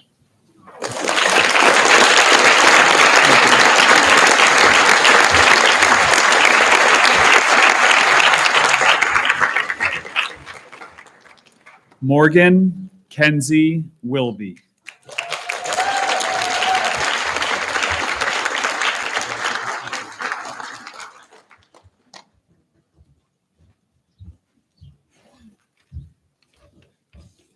Hi, everyone. Thank you for coming, and congratulations to all the Key School graduates. As soon as I found out I was speaking for Morgan, I knew it would be easy. Let me start from the beginning of our friendship. I had been at Key since pre-K, but Morgan came in 2nd grade. She just moved here from Virginia with her parents, her sister Keegan, and her baby brother Tyler. I was on a soccer team outside of school, and it was the first day of practice. Morgan decided to join the team.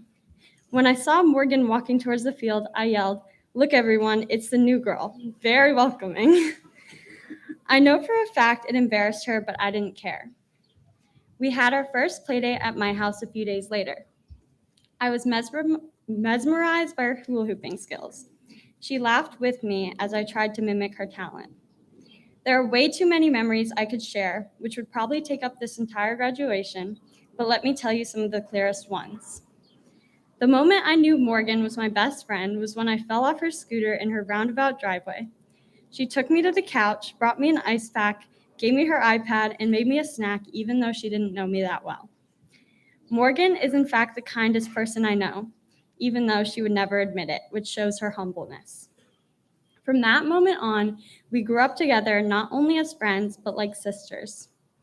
We would spend all our time together. My favorite memories consist of making iMovies for the entire day, trying to beat the world record of how high we could get on the swings in 4th grade, making new secret languages, and laughing at anything we even thought was remotely funny when other people looked at us like we were crazy. Whenever Morgan isn't with me or vice versa, people ask where the other is. Sometimes I get annoyed with her just like sisters do with each other. Her parents became Uncle Trevor and Auntie Kate. Tyler became like a little brother and Keegan became like a little sister. Another thing I love about Morgan is the way she brings light and laughter into a room. Sometimes I don't think she realizes how much of an impact her jokes and her presence can have on people. I definitely do. As Morgan and I have grown up together, we have truly understood one another. I can tell when she says yes just to be nice, which is quite often. That is how sweet she is. Another thing about Morgan is her determination to reach her goals. Morgan has always been passionate about her future career. It goes from astronaut to baker to doctor to lawyer and so on. But I'm always in awe of her determination, whether it is to make people happy or set goals for herself. I love that she knows that balance. The last thing I will say is that I'm so lucky to have Morgan in my life. Our friendship is a gift, and I'm so thankful for it every day. Morgan, I know you will go off, do great things, and continue to spread happiness in this world. I love you, and I'm so proud of you.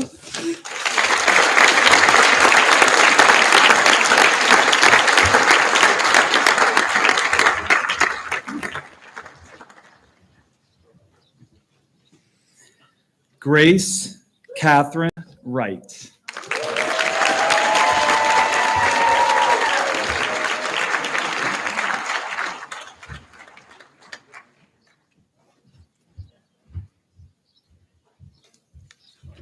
And then there was one. Do you need a tissue? I came prepared. You sure? Okay. All right. It's a little surreal standing here, considering we were in the exact same place 7 years ago, except our places were reversed. And as an 11-year-old, I have no idea how you did it because I'm already struggling. Grace and I have a pretty large age gap between us, which means I remember the good old days of being an only child. Kidding. I was super excited when I found out I was going to get a little sister, but it wasn't until you waved at me during one of Mom's sonograms that I knew I was getting a best friend. Got this. Okay.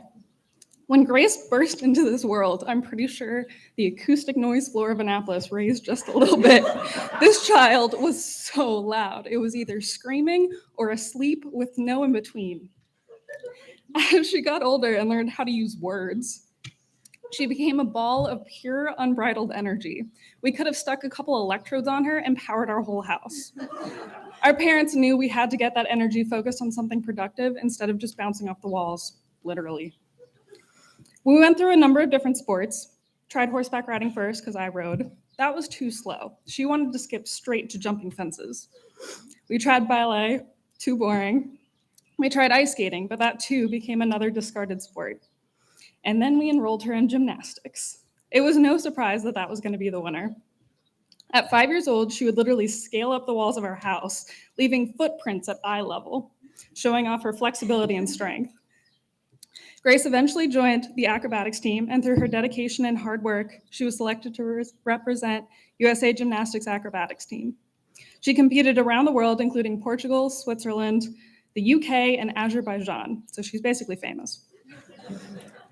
Most of her acrobatic accomplishments occurred while I was in college. Each time I came home for break, it was apparent how much she had grown up, and I think a lot of that can be attributed to her career in gymnastics. She was and still is extremely protective of her teammates, so much so that she broke her thumb to keep her teammate from falling to the floor. She also became a role model, proving that working hard and practicing good sportsmanship were key to becoming a successful athlete. Grace has since retired from the sport, but she continues to support her team by coaching the next generation of athletes, something she finds a lot of joy in. Grace is now headed off to the University of Kentucky to study biomedical engineering. She's been well equipped with a strong work ethic and moral compass, as well as a great sense of humor and a killer taste of music. Not to pat myself on the back, but I deserve a little credit for that one. Yeah. While Kentucky is certainly not the farthest you've been away from home, it will be the longest. Grace, I know I don't have to say this, but I'm always just a phone call away. Whether it's to keep you company on your walk back from class, or to rant about a professor, or to freak out over the organic chemistry class you'll probably have to take, I'm always here. I am extremely proud to be your big sister, and I think I can say for our whole family, We are so proud of the awesome human you have become, and we can't wait to see what the future holds for you. I love you.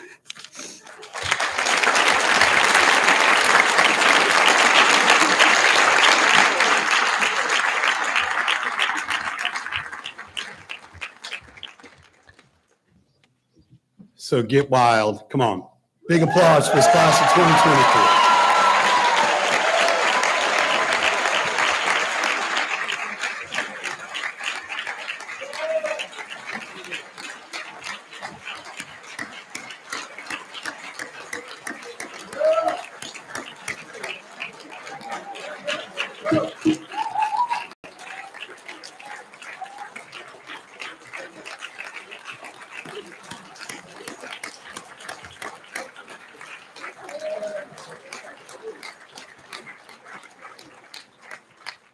Now, it is as Key School tradition, we often like to have our students really bring the program to closure. So I'm going to give a couple little bit of notes when the program ends, and I will come up and do a couple things in between. I do want all the seniors to be mindful. We would love you to come over right after the ceremony. Quick hug to the parents and friends, and right so we can take a class picture of you in front of the class of 2023 sign that's on the floor. I know there's a reception that's set up behind for folks. It looks like the weather's going to be okay, but we'll certainly be here for a while to celebrate. But do make sure you make there so we can get a picture. And then if you want photos happening with our photographer or other ways, please, he'll be around. Put your hand up and we'll make sure that happens. So now I'll ask three members of the class who are giving the closing speech, Reed Chapman, Ethan Katz, and Sandra Smith, to come to the podium.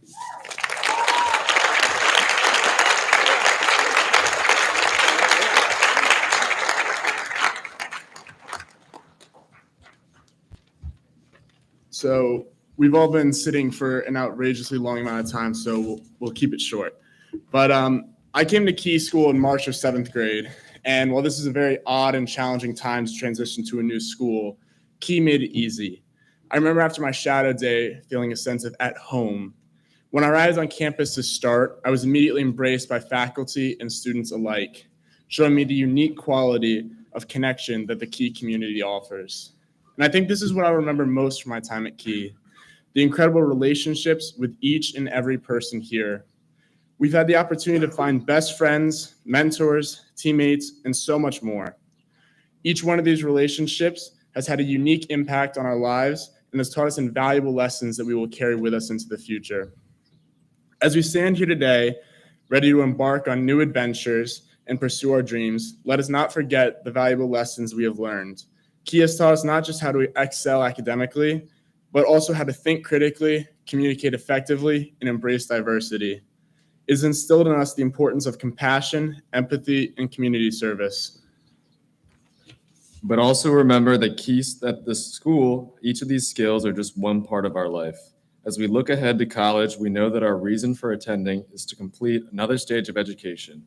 But we cannot let that completely consume us, because when we look back after all these years, we remember not our hours of studying, but the days spent with friends and family doing the things we love. We all have the potential to do and will do incredible things, but never forget to have fun. This graduation is not an endpoint, it is a new beginning and a new path.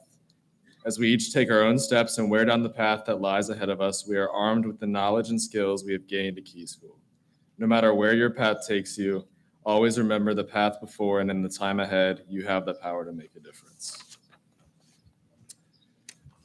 For those of you sitting in the audience today, it would be fair to say that you've made a significant investment in us, the graduates who are on the stage today. Of course, that investment was with money. However, the bigger investment you made was ensuring that each of us would have an immeasurable difference in our lives because of the foundation of the Key School experience. I use the word experience because we learn so much more than reading, writing, math, history, and languages. We learn the pleasure of learning, the pain of finding out there is no perfect answers, that even science isn't black and white. We set up camp on Assateague Island in the pouring rain. We got to experience what we learned in the classroom in places such as Harper's Ferry, Washington, D.C., and literally marsh mucking in the Chesapeake Bay. These experiences were unique to the Key School and played a part in shaping us as individuals. I know I speak for my classmates when I say thank you for investing in us. It was so much more than an education. We will absolutely carry a piece of the Key School with us forever. Thank you.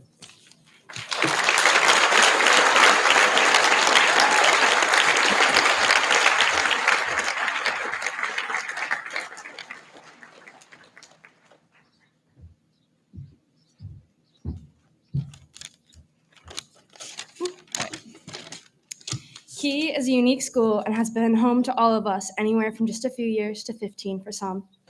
Among many unique traditions at Key, one that has always stood out is Key's outdoor ed program. It started in preschool with the outdoor canoe paddle when some of the big kids would take us in canoes and paddle around Hillsmere Beach. Fast forward to hiking the Appalachian trails and sleeping under tarps, spending 6 days in Y Island, a very rainy and windy 4 days in Assateague, and then a final senior trip together during the fall, with various trips sprinkled in between. At the beginning of each trip, we gathered in a circle and went around counting, everyone getting a number. Throughout these trips together, we would gather and count off, making sure nobody got lost along the way and we were all together. The class of 2014 started a tradition of doing a final count off at graduation. Now, the class of 23 will count off for the very last time. Thank you all for the support in getting us to this moment. Can number one get us started for our final count off together as a class?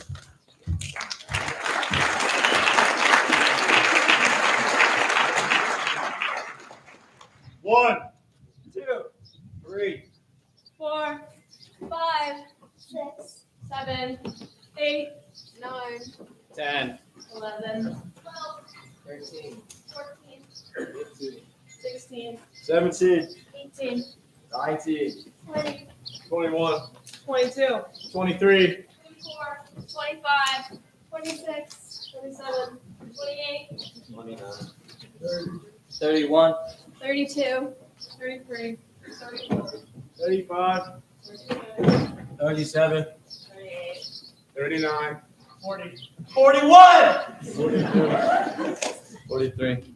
44, 45, 46, 47, 48, 49, 50, 51, 52, 54.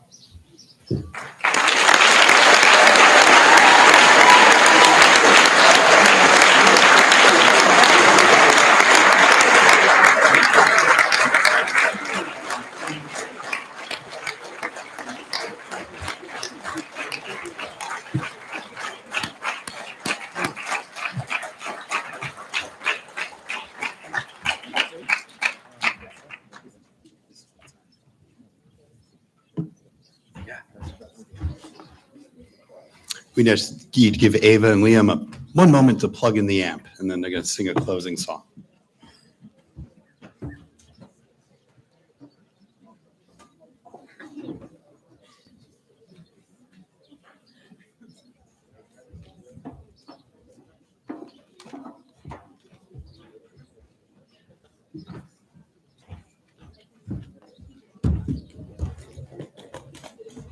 I don't know if they're on or not.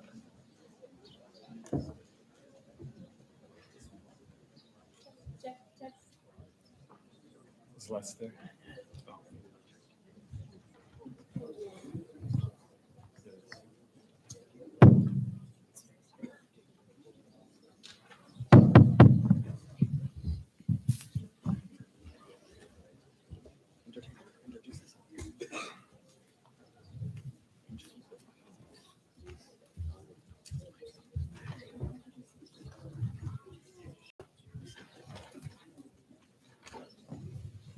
All right, so to close us off, Liam and I are going to be singing a song. We think you guys are probably going to recognize it. But yeah. That's quite an introduction. Yeah, quite an introduction.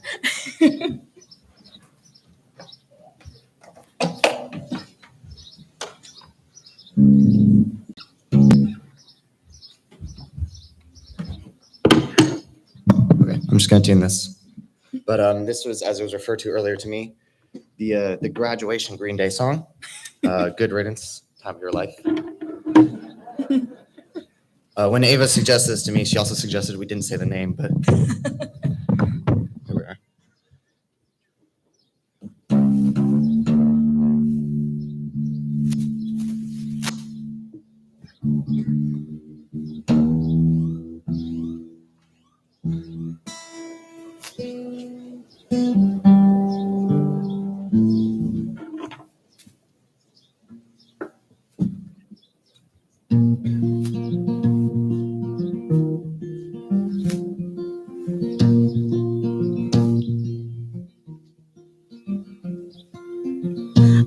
another turning point, a fork stuck in the road. Time grabs you by the wrist, directs you where to go. So make the best of this test and don't ask why. It's not a question, but a lesson learned in time. It's something unpredictable, but in the end it's right. I hope you had the time of your life.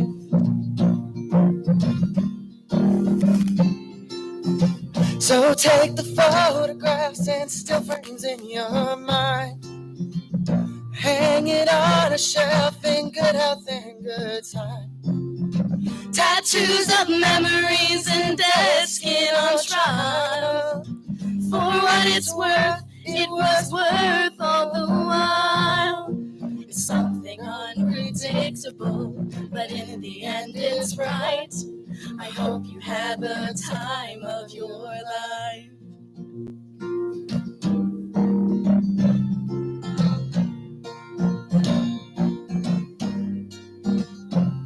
It's something unpredictable, but in the end it's right. I hope you had the time of your life. It's something unpredictable, but in the end it's right. I hope you had the time of your life.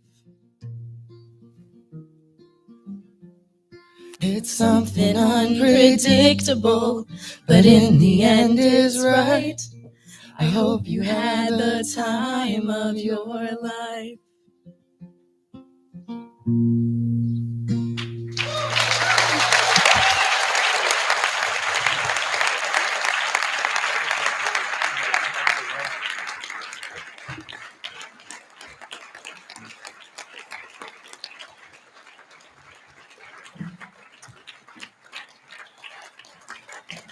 That concludes our graduation ceremony. Again, enjoy time with each other at the reception. Upper school, well, they're no longer in the upper school. They're alum, Obazags. Get over there for a photo. And families, if you'd like to take a potted plant home, please do. They're for you if you like. You can take any set that we have. So thank you, everybody. Enjoy the rest of the afternoon.